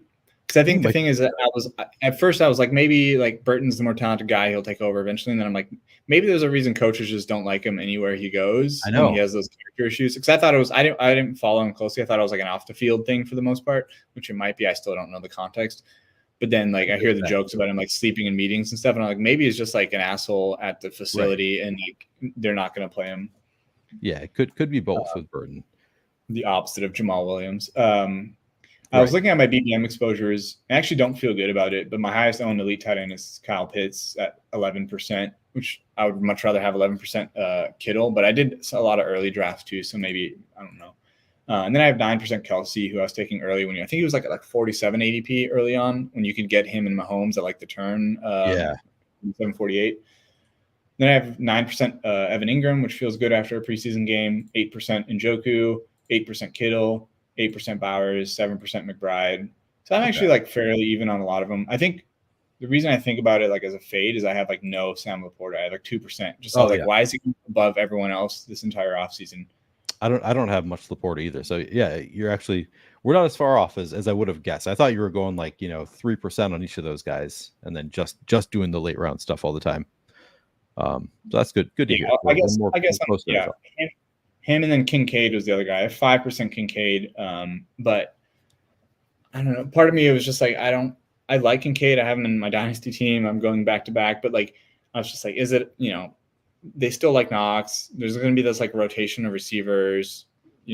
Allen's going to score with his legs a lot. Like I think there's like a better chance of like a McBride hitting like a him and Marv just dominate that team target share versus another player. So yeah. I'm going to enter another one. Are you going to stick around for the final draft of the night, or no? Yeah, I'll hang around for a few more. Yeah. Maybe not the whole draft, but we'll see. Okay, cool. And go AZ cards. So I think we have a different. I'm just going to answer this. All right, I'll enter and then I'll answer. So if you guys want. So my answer for player you wished you were on earlier is very much Rashee Rice. I know you and I are on different sides of that because you actually bought the dip. I'm like, man, that was such an obvious dip. I don't know why I didn't. I guess I do know why I didn't. Like I know, like my thought process was they have a different team they had last year. They brought in Xavier Where they brought in Hollywood Brown. He's gonna miss 6 games, I thought. So it was like all these things compounded. It was just like he might just like not be much this year. But now that he's not getting suspended, or likely not getting suspended, it feels pretty stupid. So wish I had bought that dip. How about you? Do you have anybody you wish you were on earlier? Man, that's tough. Because it's like obviously you could say the risers, but like outside of like ADP value, like probably, I mean, I don't know. He might not still hit. It's like Bowers feels like I wish I had more than like 9%. Yeah, I mean, you could say Rico because he was like 145 before, but like we still don't know. Obviously, tomorrow we'll see if there's any huge waiver movements and stuff. But so I'm not sold on those guys yet. But I don't know. I can't think too much of looking through. Like sometimes I think of like, at least because I did the Eliminator stream with you. Sometimes I'm like, man, maybe I should have just been like a Bo Nix guy there since I'm May everywhere else. Right. But like, I think I'm like being validated by his preseason performance on May because I'm like, anyone with a brain would just like start this guy week 1. He's good, right. And like he's still my 3rd quarterback on all these Eliminator teams, so like it's fine. But like, I would still rather have 3 outs in week 1 than 2. But like, he's clearly a good quarterback and like clearly has a huge running ceiling and throwing ceiling in fantasy. Yeah. So like if they sit him because the line's bad, I get that was like, but people were worried about him like sitting to like the bye week and stuff originally, or like redshirting, which is like, I'm pretty sure I'm on the right side of history here. And like, yeah, I guess, yeah, like I could have had more Bo Nix to balance it out or in some formats, but yeah, I'm fine with it. I guess McMillan would be one. I'm actually overweight. I think I have like 15%, but I know I keep thinking Eliminator because I did my Eliminator ones early and I was more Greg Dortch was fine too. Yeah, I got to hit him in the 18th round. Yeah, it worked out. But McMillan has probably a better ceiling, and I have like 15% of him even in the Eliminator, but I took him, I think, a little bit higher. So. What about like Cooper Kupp? He's someone that I don't have a ton of, and like he's just been moving up and up and up, and now people are like super in on him, and you got to pay like a mid-second price tag for him. Yeah, I've chased him a little bit, like seeing JJ Zachariason draft him and stuff. I'm like, yeah, maybe I should be clicking him too. Like smart people are doing it, but then like part of me is just like, you got your pick should be fairly simple. Is there somebody? Do you like Puka? You get handcuffed into Puka here, yeah. So there's basically no one else. This is like my every time it's like Puka, Jahmyr Gibbs. Now I just almost always do like an anchor RB at this point, at least in the marathon stuff, because the receivers drop in the mid rounds more. Would you go Jonathan Taylor over Devin Achane if Gibbs goes? No, I'm not. That's a suggestion here. Yeah, I haven't used the sidekick, so it's tough for me to say. But yeah, I did. I mean, a lot of Puka Marv early, and I think it makes sense in BBM too if you want to do the receiver stuff. I was thinking I have like marathon and drafters brain right now, so sure. So Drake London's suggestion, we could reach for HN. I'm trying to up my exposure a little bit. I like it. Yeah, I'm trying to click HN a lot right now still. Yeah. I'm just like, I mean, maybe I'm biased. Like Indy is my lowest exposure team in general, which is like scary because it's like Shane Steichen and all this exciting stuff. But it's like we're also paying the appropriate price for them. Like your running backs in the second round, their quarterback goes at an elite level, expected to take a lot of rushing touchdowns. You know, the receivers are kind of the only cheap part, and Michael Pittman goes high. So it's like, you know, and I guess AD Mitchell would be my answer going back because I didn't expect a Josh Downs injury and I was not on AD Mitchell at all. And it's like everybody's super hyped on him now, which is funny to me. And like maybe he just gets there because he gets kind of like the luck thing where he gets on the field early and then they just can't take him off. But I think the process was there. Like all of his targets and stuff, even the touchdown he scored was in the slot. Like that's literally Josh Downs' route that he ran and scored the touchdown on. Like he would have been flipping with Alec Pierce outside, and he's better than Alec Pierce for sure. But like, but you know, obviously injuries, whatever, can't win them all. So yeah, no, I had a lot of him early, and then I faded him hard on the news that he was like splitting with Alec Pierce. I was like, yeah, I'm not drafting this guy anymore, which obviously wish I had bought that dip. Yeah. Yeah, spontaneous crutches appearance. The best crutches appearances are spontaneous. He's just always drafting. It's nice. I'm so hyped. Are you doing BR stuff a lot or no? Yeah, we talked about that a little bit earlier. Like I want to, like I actually think that it is like there's more edge in BR than DFS pretty clearly at this point. But I'm going to be doing so much DFS content that I'm like, kind of feel like I need to put my money behind what I'm talking about all week. You're doing the DFS MVP, right? With those guys? Yeah, with Karain and Maddock, I'm doing that. I'm also like I just punt off on DFS, but I love that. It's a good show format. I listened to it last year with TJ and then. So I admittedly have never actually listened to it. So I'll have to listen to the old episodes to get an idea for what the format is. I think I listened to part of one. I get they don't do like game by game breakdowns, right? Do they just? No, I think they go, just like positional stuff and just talking certain points. It's been a year, so my brain's rusty too.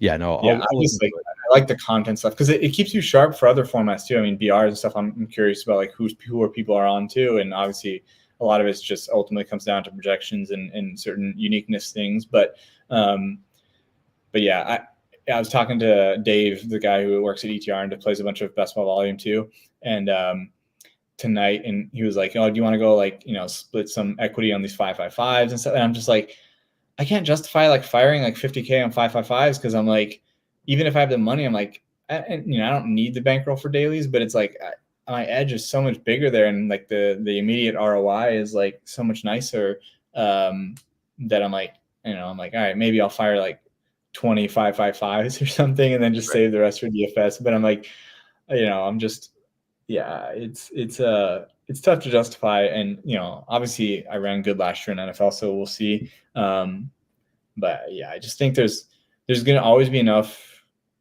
There's always gonna be enough like people just clicking.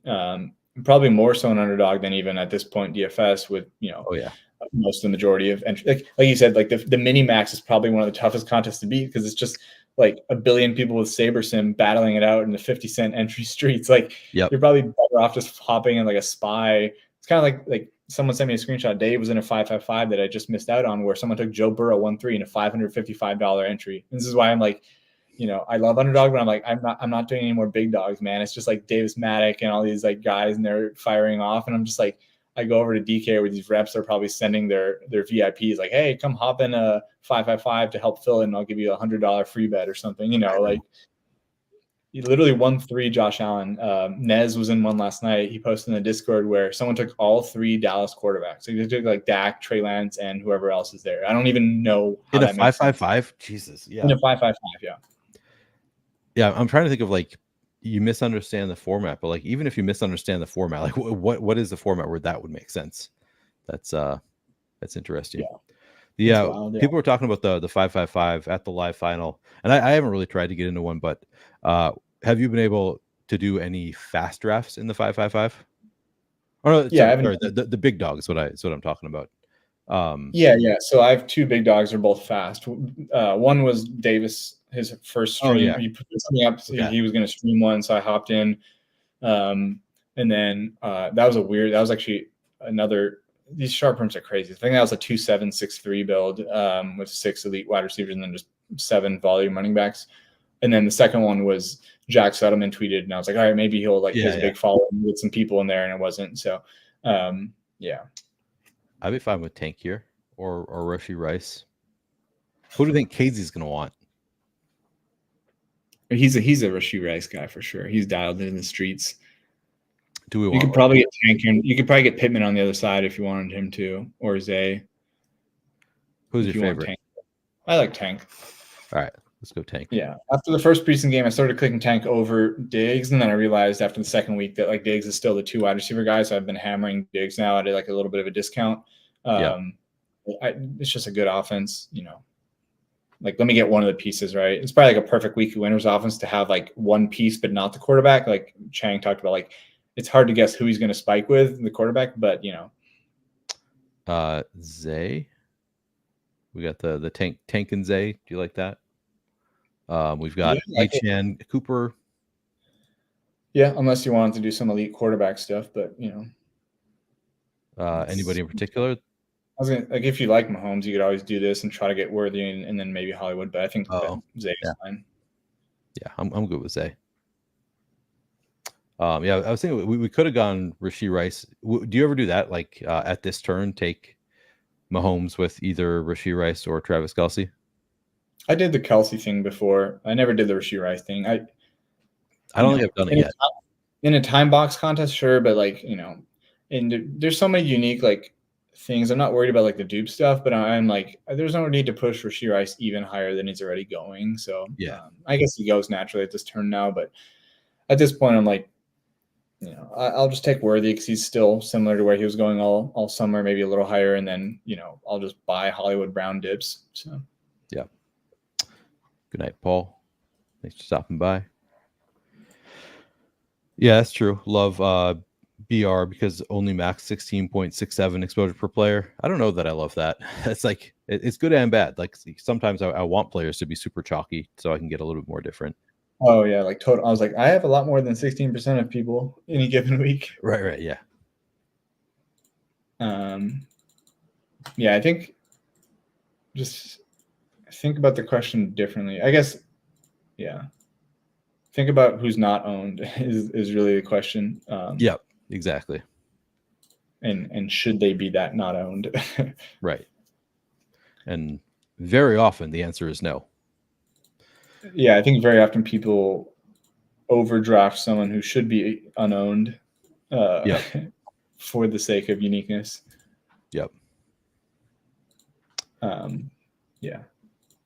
No, it's a fun format. Like I honestly I've never gotten into, like I've never maxed out the BRs for any sport, but like NFL is one that you would if you were going to, like it's super, like you have time to do it. And I've never done it. But I've come pretty close with not that many entries. Yeah, the new thing too, where you go to your active tabs and you can see the draft without clicking into the draft, is especially useful for dailies. Because the style I draft is mainly auto drafting NFL actually. And I would usually enter like 10 to 15 BRs depending on the structure of the week where my ranks are sitting. And I would just basically actively monitor them to see if there's any, like, if my auto drafting is about to make a structural mistake, then I would turn off auto and just manually click and then turn it back on.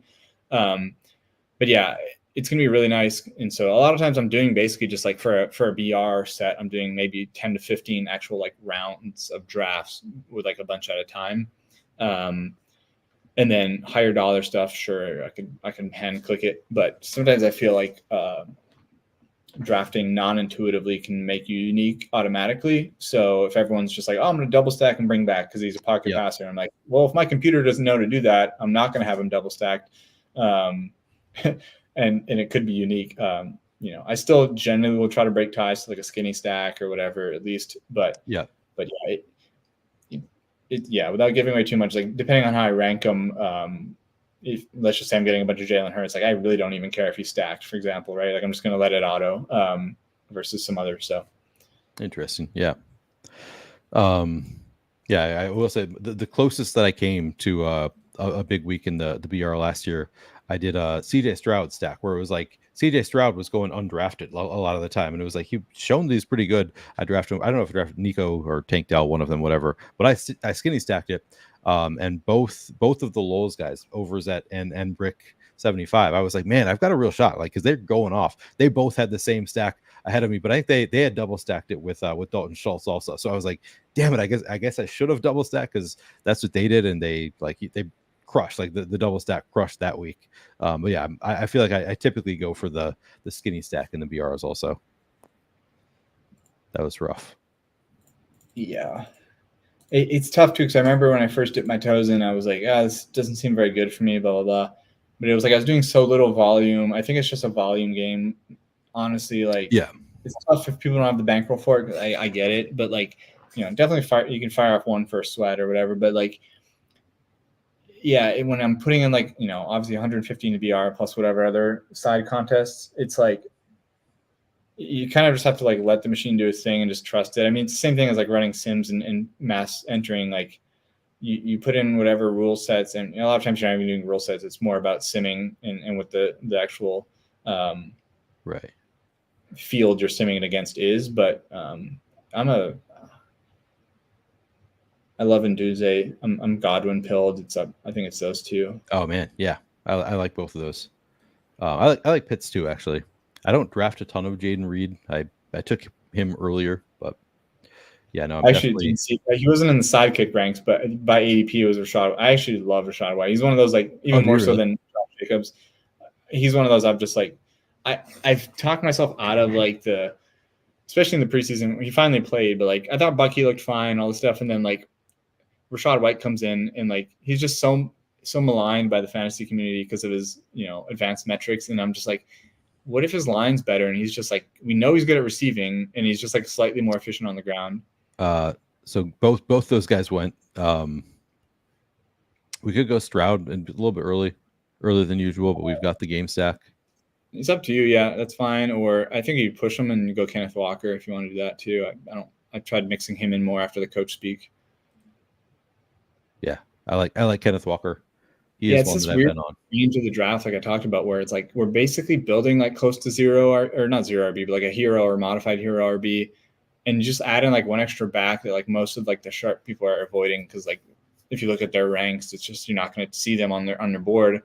And then you sort by ADP and you're like, I'll just take like one detour from like the quote unquote like optimal sharp drafters thing and take Kenneth Walker. And it's like, what if we're all wrong and like they do actually want to use him in a 3-down role and he just smashes in a good offense? Like, right. You can that wouldn't shock anybody. Like he is very good. Like he's better than Zach Charbonnet.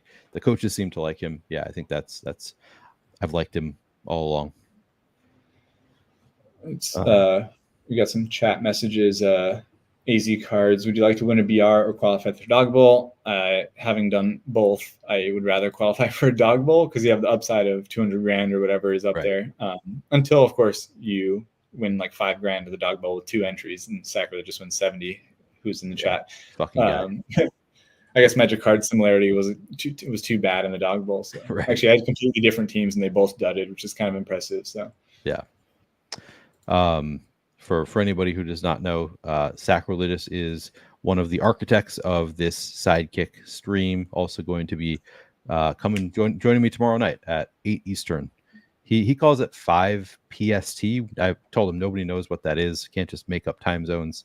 But yeah, 8 Eastern. Sac is going to be coming on the stream tomorrow. We'll talk about the Sidekick. I will say this was before my DFS and BR days, but like living in San Diego, going to college there, by far the best sports time zone. People were talking about that this weekend. I've never lived there, so. But I was saying that's like as a viewer. I was thinking now, I'm like, would I really want to like inactive? If kickoff's at 10, that means inactives are 8:30. I'm gonna have to be up like running the Sims at like 8. I'm like, otherwise now I can wake up at 10. Go grab my 2 sausage, egg, and cheese McMuffins right before breakfast ends at 11. Come back. I'm listening to like DFS MVP Sunday morning in the car at the 2x speed, and then I just get in, do my Sims at 11:30. Whatever you're gonna do. It's a good time. Yeah. Do you really eat 2 sausage, egg, and cheese McMuffins? Like, is that like daily? Like, how often do you have that breakfast? No, I ate my McDonald's stuff is more like McDoubles for lunch, but recently I've been like big on, I just eat like a late breakfast, right? Like 10:30 or 11, like depending on the weekend or weekday. And I just like, because I usually don't eat breakfast. I just eat 2 meals a day. Okay. Me too.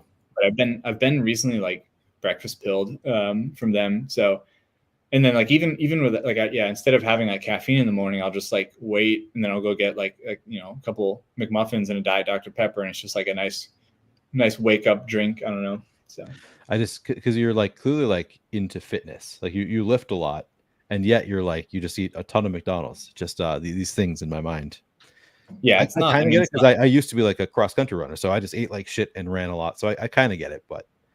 I mean, I think that's part of my background. I was a football player most of my life and ran different sports. So it's kind of you can eat whatever you wanted to. Yeah, but I have to be careful about it now, and it's not the most optimal thing. But I'm just like, I'm not trying to be a bodybuilder. Like, shout out to people who are just like, eating rice and chicken and broccoli. But I enjoy eating still. So, Gumby. I don't play a ton. Last year, I just hand built stuff. This year, I used SaberSim, and I did test my hand at NBA DFS because I was obviously very successful at BRs. I could probably edge out a small amount of edge, but it's just such a grind, especially NFL, NBA. Just every lock, I'm rerunning my Sims, and it's just such a pain. NFL, like I canceled my SaberSim just for the summer because I wasn't doing any golf or MMA. But I'll pick it back up and just I'll try it more with Sims and see. Like I said, at this point, everybody's using stuff, so I think it's more about like, I love JSN. I think he's a great click. Yes. Which was a confirmation bias after the game when he caught a long pass in the first play, and I was like, all right, Ryan Grubb's here, and he's actually going to throw deep to him, so let's go. Nice. I think. I don't know. It'd be fun to do it. I'm sure I'll pay the rake, but I don't mind firing off some DFS stuff. It's always a fun sweat. Like I said, I'm obviously underdog pilled as far as BRs, especially more than even best ball. But there's something special about a DFS sweat where you're like, oh, I'll see if I can turn $20 into $1 million today. I'll fire some stuff at it. So yeah, and it's like, it's nostalgic. We've been doing it for so long. Yeah, it's like buying a lottery ticket, man. You just go there and you're like, man, what if I win the Powerball tonight? It's $1 billion. Like, got to do it. Anybody you like here? Ferguson, Warren, Flowers, or here's ADP on the left. I think we have 2 running backs. Hopkins, if we wanted a wide receiver 6, or Ferguson is one I'm underweight on, but I think he's good. But it's like we're not going to get Dak to come back most likely. So yeah, and we're out on Houston and Baltimore. Yeah, no, we've got plenty outs at quarterback. I think when you do like the 6, and it's funny, like I said, if you think about this, and like if we drafted this 6 receiver room months ago when Hopkins had like a 60 ADP, we would say we have like 6 receivers in the first 6 rounds, really, or 7 rounds. And this is like a receiver build where you could actually stop at 6, or you could do. I used to say like Dortch or McMillan, just add on them as a 7th in the last round. You can't do that now, but this could be like 6 receivers plus Naylor or Josh Reynolds, and then just call it a day. Like, you got 6 lead guys, take a shot on one, and you just hammer a bunch of running backs and tight ends and stuff here. I forget if we talked about it. Do you have a take on the Rams wide receiver 3 position? Oh yeah. I'm like super anti Whittington. It's just I think we did talk like about that. Yeah. I'm very anti Whittington. I'm just like anti. It's very boring take, but I'm like anti anything where you're threading the needle. Like, you're drafting a guy who's literally a backup. he's going to be like, they like DeMarcus Robinson as much as whether you like it or not. He's a good run blocker. He's average. He's average in the pass game. He's like the Jamal Williams, where people are like, let's just use that example, right? People are like, oh, it's Kendrick Miller. It's like, no, it's probably just Jamal Williams because coaches like him and he does what he's asked. Right. Like that's probably DeMarcus Robinson. So I don't think DeMarcus Robinson's a good pick at this price. I think he was a good pick when he was 190 ADP. Attach him onto a double stack or something, or bring back DeMarcus Robinson with Arizona, whatever you're doing. I don't think he's a good pick in a vacuum, but I'm definitely not taking Whittington. Like I said, I think Whittington's good. I like all the stuff, but I think ADP Chasing talked about today. If he was not on the Rams, nobody would care about who Whittington is. It's just because it's like pattern matching, and it's like Rams did this, so now that the Rams like him, it's like if you want a pattern match, Puka Nacua sat the entire preseason, and so did Kyron. Like this guy's playing every game, and he's good, but he's playing every game. That's the biggest signal here. Like they like him. He's going to be their fourth receiver, so you basically are drafting him for an injury. Right. So you're not in on DeMarcus Robinson now. It is I'm still drafting him some at one. Like I'm not like targeting him unless I have a stack, but I think the difference is now I'm just drafting Colby Parkinson instead. Oh, really? Yeah, I think he's a great pick because, like you said, they don't substitute, and we know he's ahead of Davis Allen.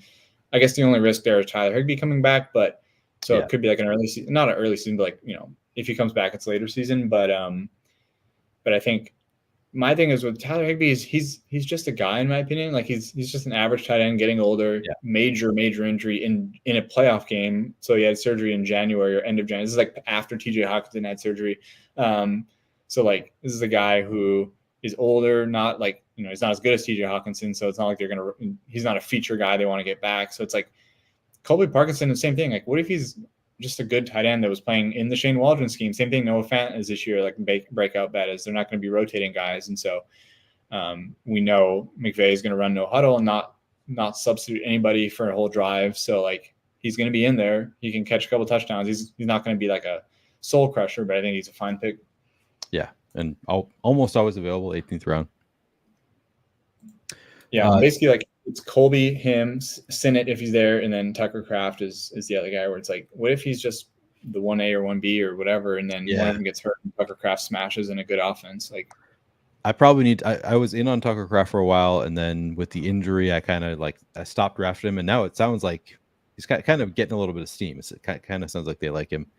I probably need to be turning some of my Michael Mayer shares into Tucker Kraft because he has more of a like.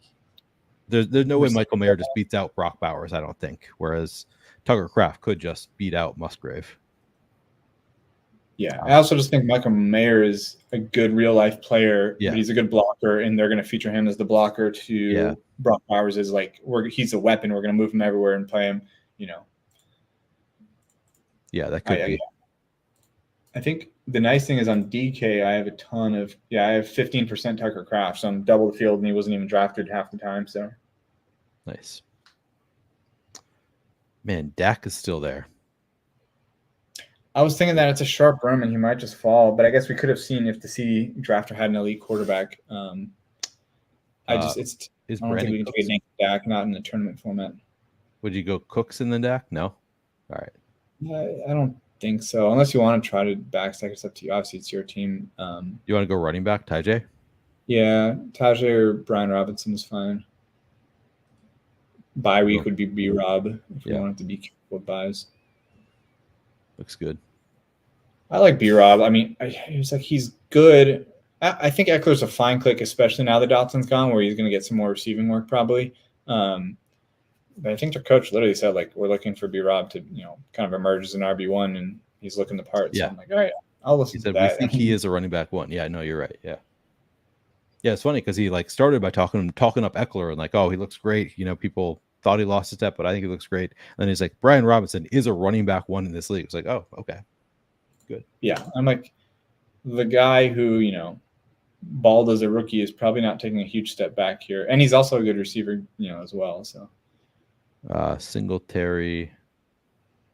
I don't hate Rashid Shaheed falling quite a bit. I know he's got injury concerns. I don't get excited to click on. I was more so earlier before the injury. I think this is maybe a Singletary where we have a really elite flex team, and then we just fill in all the gaps later at I mean, this is how I build a lot of mine with zero tight end. I was gonna say we could have gone with Myers there also. He falls sometimes though too. Yeah, I think we're just so good at receiver. Like you said, we had 6 elite receivers. We can definitely. You're right.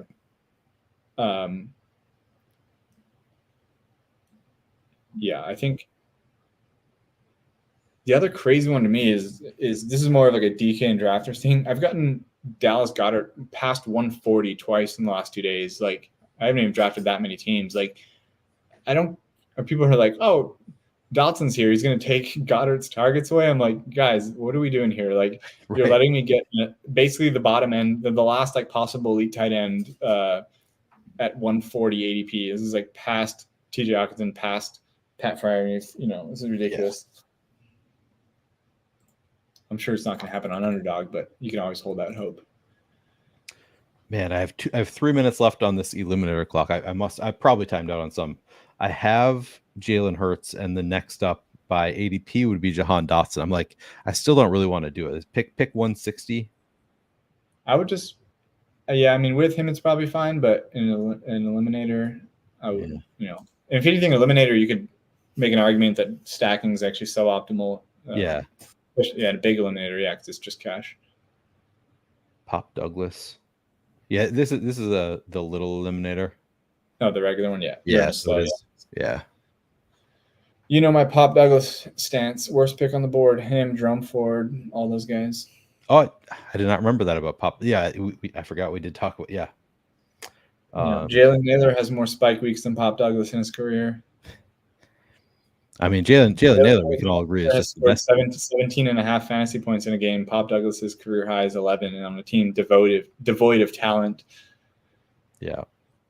And then, the preseason game, I was hyped not only for Drake May, but watching the Pop Douglas usage, I'm like, it's exactly what I thought. He's literally just going to get bubble screens mostly, and he's shifty, but he's not like Tyreek Hill where he's getting away from guys. He makes a juke and then gets tackled for a 2-yard gain. And I'm like, and they're blocking. I'm just like, this guy seems like he should just be drafted a round ahead of all the other guys at the end, round 17, and all the other guys are in round 18. Yeah, I think realistically it's Jalen Polk, then Hunter Henry, then everyone else. In a half PPR format, I'm not clicking Pop Douglas. Let me throw another grouping at you. Do you have any strong takes on the Giants, beyond Wan'Dale Robinson or even including Wan'Dale? I'm looking at Darius Slayton, Jalen Hyatt. There were rumors for a while that Jalen Hyatt was playing ahead of Darius Slayton. Now it sounds like the opposite is happening. I don't know what to make of that situation. Yeah, I was Wan'Dale's another one I'm basically totally out on. I think he's a better player than Pop with a better pedigree coming out of college. So I think he's better if I'm gonna take one of those guys outside of the ACL, obviously. I was a Hyatt over Slayton guy for the longest time. I still am for the most part. I just would rather bet on the second year guy versus the Jag that we have in Slayton. Right. But if I'm on drafters in 20 rounds, sometimes I'll just take Hyatt and then take Slayton coming back and be like, all right, one of these guys will score touchdowns any given week. Yeah. I think either's fine at that point. And then we probably just want to click Theo if we need a giant. Yeah, Theo is interesting at the end of drafts.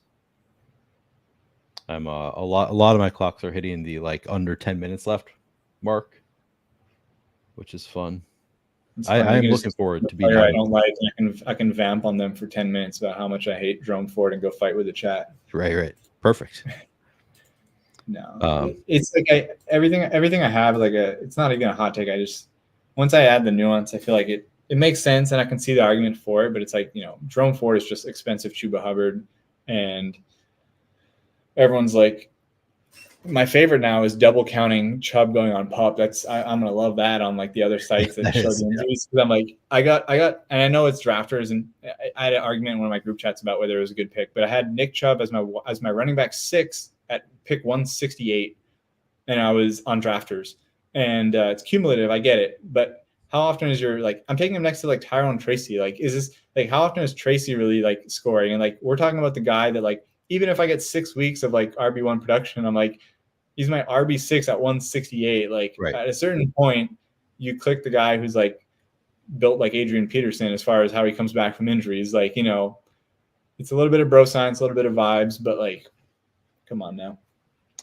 No, I think that makes sense. He has more upside than the other people in his range, and that like includes cumulative scoring. Like, who cares that it's cumulative if you can get 6 weeks of crushing? Yeah, he's like a bad pick at like 140 where I can click Jaleel McLaughlin, right? But it's like Right. past him, past Tyler Algier, and these guys that might have a little standalone plus upside value. Once we're at like, I love Tyrone Tracy, I love Tank Bigsby, I love all these guys, Kamani Vidal. At this point, yes, we got a person who agrees with me in the chat. Shuriath. Ford got a perfect run out, basically didn't do anything with it. I just think he's an average running back. He's not that good, and then you're drafting with first. Like I think Chuba Hubbard is a better. Like I like Chuba Hubbard as a player. It's just like I can't click a ton of Chuba either because he's an early season back, even more so than like Jonathan Brooks is a rookie who should be good second half, and he's coming back sooner than Nick Chubb. So it's like, but yeah, I mean, Chuba is like an actually good. If Chuba was on the Browns, I'm probably like, okay, I could see him like holding a role the entire year. Yeah. How are we looking? 046. Do we go the Stafford thing? Did he go already? No, we're early still. Yeah, a little bit early. It's telling us to take Polk. I mean, of course it is. I was gonna say our wide receiver 7 is just Polk, and then we call it a day if he's there. I mean, should we just do it? It gives us one more out. Yeah, I think the nice thing with these builds is like if I was gonna do the like elite running back, elite wide receiver, punt quarterback, punt tight end is like get as many guys you can late stack, right? Because then you don't have to panic grab like, oh, Puka's our last like quarterback we can get back here. We know we can get Stafford, we can get Geno, we can get Will Levis, we can get New England, plus we can get all the guys who backstack tight ends. So like we can go like K-Dot and Baker minis and the Juwan Johnson, Derek Carr emergency mini. Like that's the nice thing about this build. So it's not sexy at the onesie positions, but I don't mind the punt tight ends. Punt quarterbacks, obviously a different story, but 3 of them you can get a spike week here and there. Chubb is there if you want to go Chubb here at still 134. No, we're on the clock again. I think we could grab a tight end. I think we could buy the Freiermuth Flood if you wanted to. Yeah, I think he's fine. The other thing would be to get Hawkinson and then get 2 later. Hawkinson and then get Tua later? No, like we go 3 tight ends. Like this is a 3 5 I was like, are you making a Hawk Tua joke? It's like, okay, gotcha. Yeah, I was like, that'd be rude because Tua was right there at the top of the queue too. So I got okay. Yeah, no, sorry, I didn't trigger the Hawk Tua fantasy team name people. Yeah, I think, but I this is like another nuance thing where it's like a situation like this, ADP is starting to matter less at this point in the draft, and it's like we draft Freiermuth, who gives us year-long production, or like we know we're going 3 tight end, we just grab TJ and we're like, okay, we have an elite tight end late in the season hopefully, and then we grab Hunter Henry plus Noah Fant, and we're like, all right, we got 3 bets, one of these guys. That's I don't have a ton of TJ Hawkinson. I think I'm probably like 5%, but it's like that's the argument is like you punt tight end with an elite tight end that's a punt cost, and you just bet on him recovering, or they don't have to rush him back, you just need him back for week 17 basically. So right. This is a good note from Jewish McCaffrey. Says Tua Achane underrated stack. I didn't even think about that because I rarely do the quarterback with running back, but I do think that is one that's probably viable to do it. And you can throw on a late Jonnu or Malik Washington. Yeah, I think the Jonnu shout is the best there if you're gonna justify it. I still don't, but yeah, I think it's fine if you're getting a sick value. I mean, and I've seen Tua go in like 140s too, so it's like you can probably push him further. It's not like a massive value there, but yeah, true. Does the Cup drafter need a quarterback? Let's see. Sometimes people love Stafford, and you'll see him get reached on a lot. Yeah, he has a pretty wide range of where he goes. No elite quarterback. He's got Kyler. Okay, they don't want quarterbacks in the same Week 17 game. He's gonna. I have a lot of it just because I stack Justin Herbert and Drake May every time. Yeah, I have a lot of it. I actually have a lot of it with probably the worst one, which is New Orleans. No, Eagles in Dallas. Like I just it lines up really well, so I end up drafting it because it's like if Jalen Hurts falls to me at 47, and then I can get Dak at 98, 8, whatever it is, then it's hard for me to pass that up. So I just say fuck it, I'll do double elite.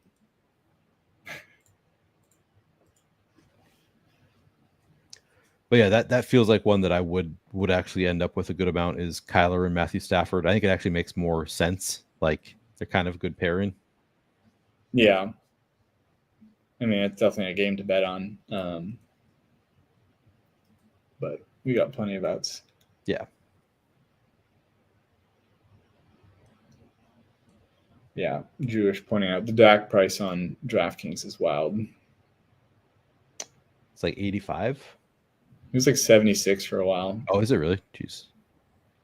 The funniest one to me was Brock Purdy for a while was like 97 ADP while he was like 109, 110 on underdog. I'm like, why are we pushing up a pocket passer? I think it's just because like Niner fans and the casuals are like, Brock Purdy, like probably like the guy who has like zero real like league winning upside is getting pushed up.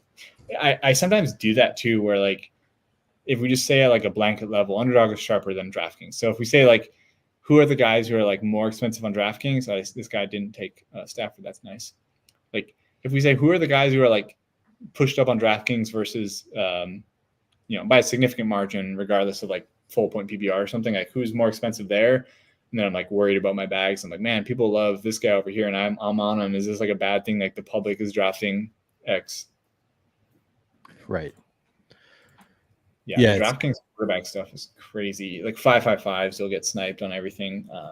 Yeah, I've gotten like shut out at quarterback, where it's just like I feel like I have a few outs late, and then it comes back around. Like if I'm at one of the turns, comes back around, and like all of my outs are gone, like way ahead of ADP. It's does not make, or at least way ahead. Maybe it's because I'm underdog brain, so I kind of like I don't think about the differences in ADP. I don't know.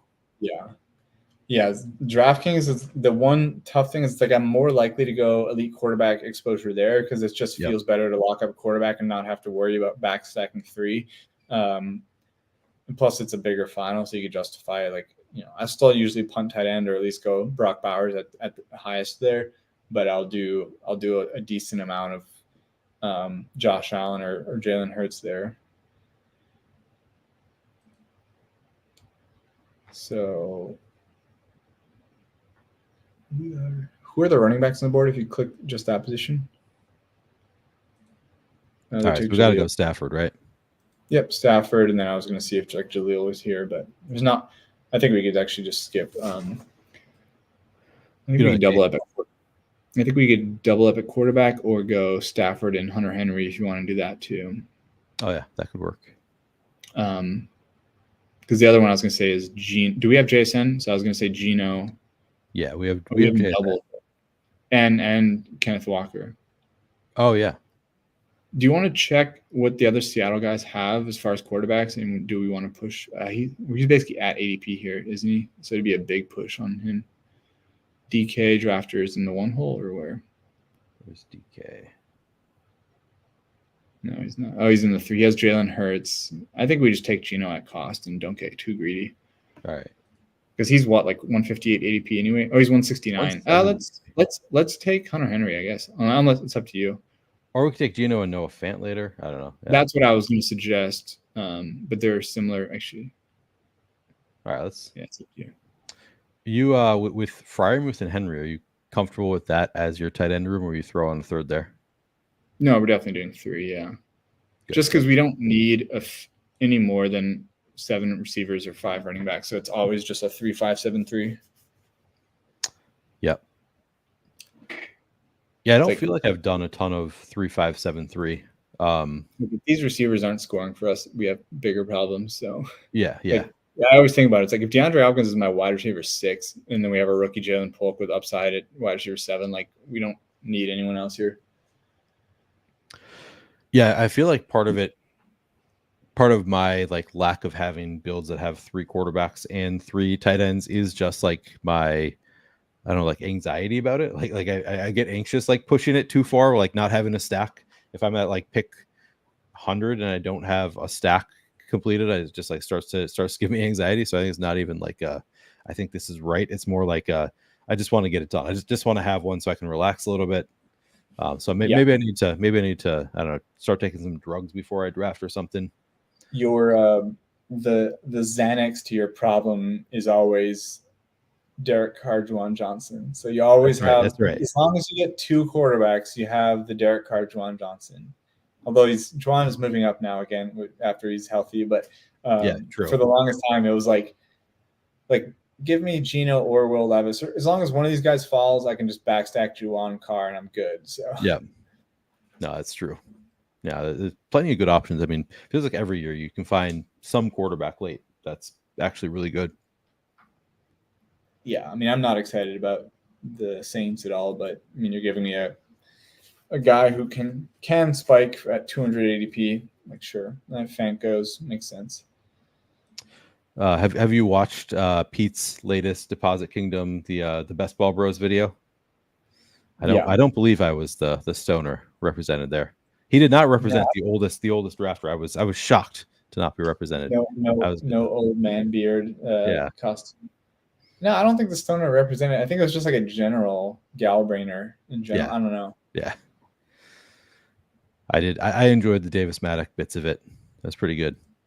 The like Trump got assassinated. We're gonna fire up a stream in his honor. Like right. that was that was so good. Any reason to stream is perfect.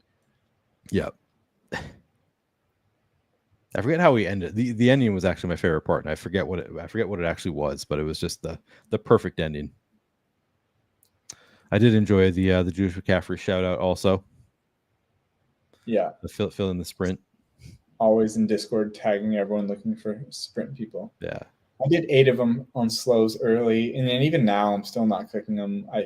I think it'll fill enough to where it's not worth my time. I think at the end, like it's a small enough contest, there's enough sickos to be like, oh, overlay chasing and then just packing in at the end. I think the marathon, if anything, will probably marathon's ahead by 10%, but it's a larger contest, so it takes more people to enter.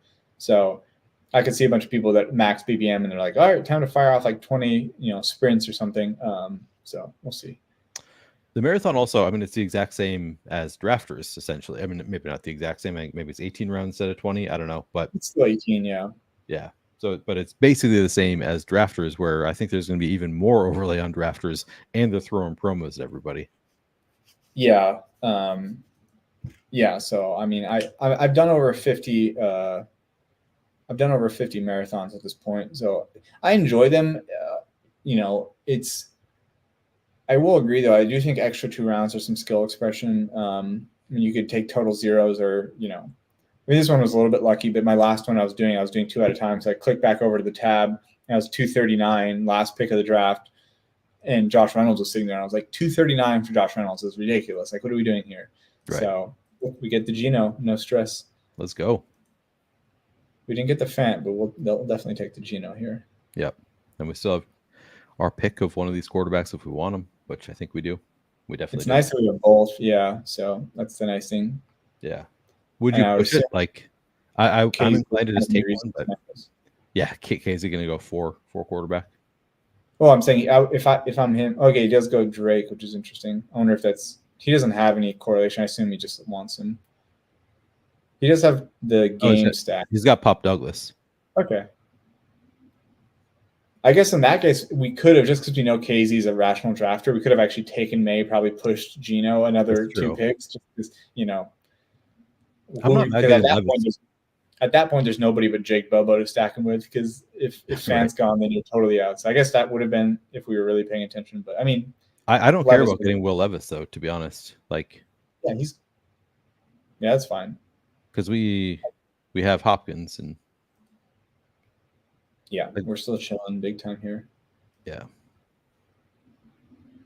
we're just gonna have a weak running back 5, but this is where, like I said, if you felt bad, you could do a 6 running back build. But I mean, we basically have HN is obviously an anchor RB. We get Walker, who we're betting on being the stud guy there more so than Charbonnet, and then we get the 2 guys in that 100 range that should be one of them scoring for us, and then we just need a 5th, and we're fine, I still think. Yeah. Let's take a look at the running back. And then back. We can grab one of those non-Michael Mayer guys for you late. Yeah.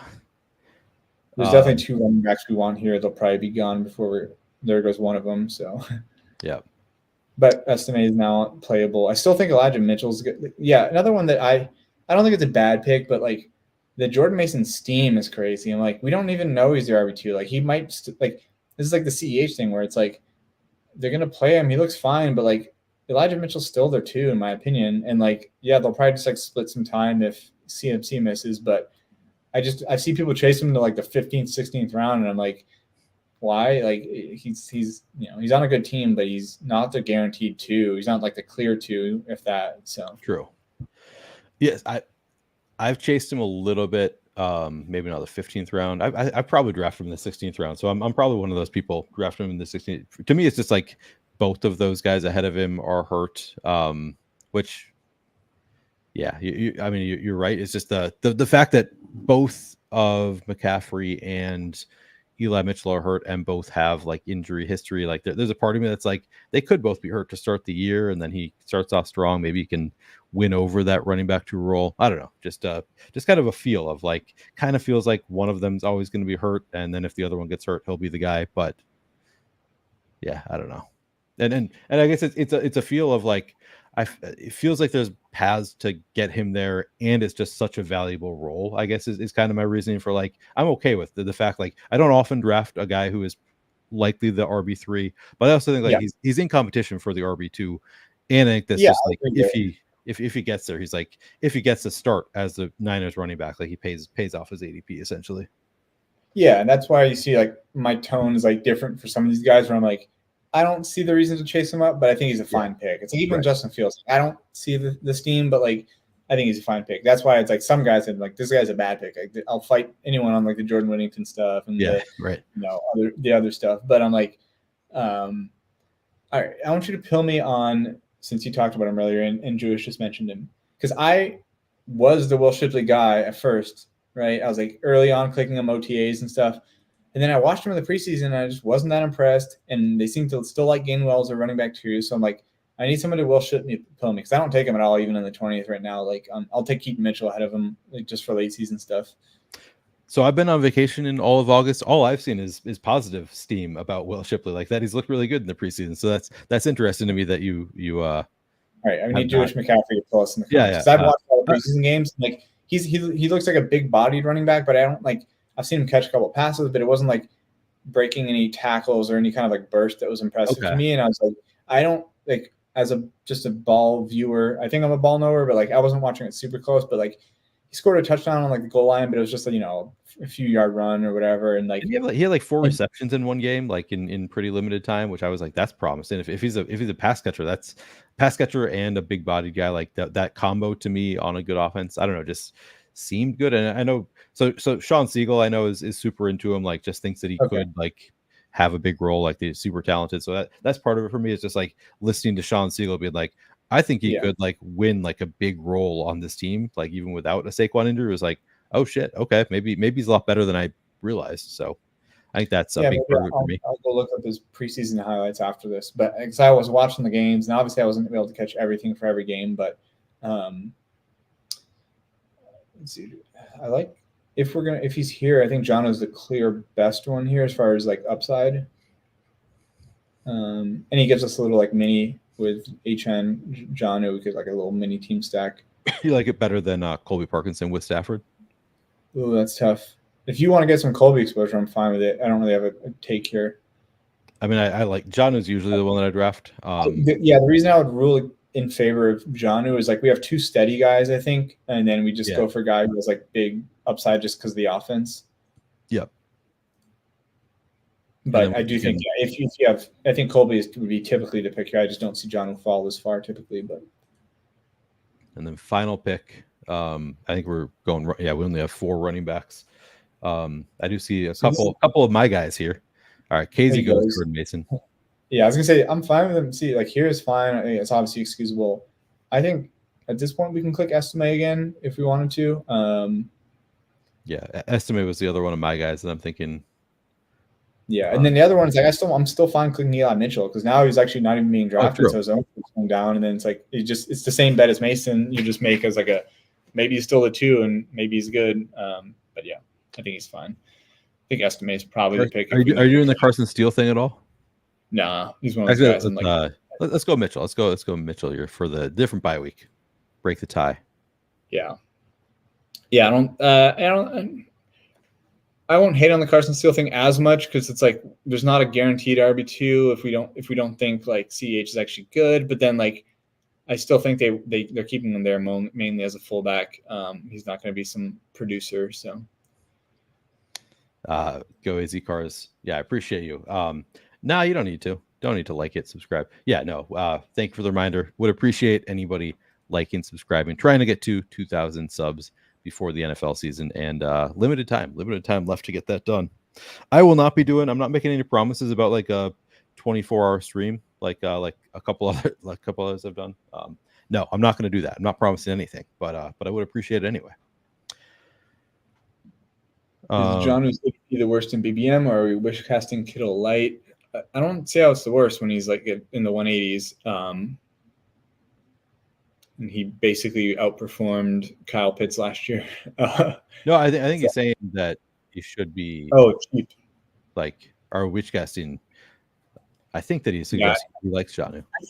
I think it makes sense. I just think he's the highest upside guy back here if you're doing that, which is why we took him here, because his upside is he's good. He basically outperformed Kyle Pitts, and now he's kind of the clear guy there. I mean, this Durham Smythe is nothing, so like he's the clear guy there. The downside is like Miami doesn't use tight ends. We know this, so he has to kind of like force himself into a role because we know they just want to feed Waddle, HN, Tyreek, Mostert.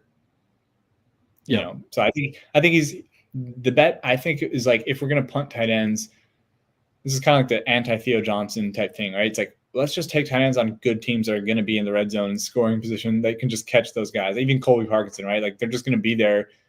All the attention might get drawn to like Kupp and Fuka, and then he's just like standing in the back of the end zone catching an easy ball. So right. I think that's the argument for them. And then John was probably more talented than the rest, so I think he's a good bet. Yeah, that is what it meant. The other one thing that I want to hit on, somebody brought up Dylan Lobby earlier and asked why we don't have love for Dylan Lobby. I don't know. I never drafted him. Do you have a take on Dylan Lobby? I started taking him again when the camp reports earlier was like he was doing everything the coaches wanted, all this stuff.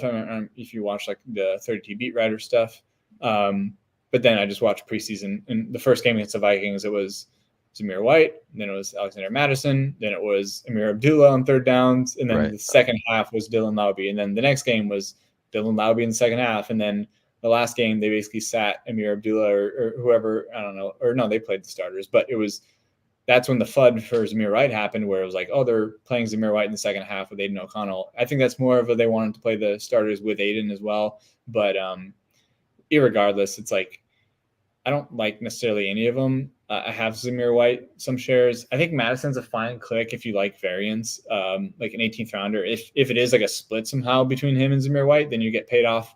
Right.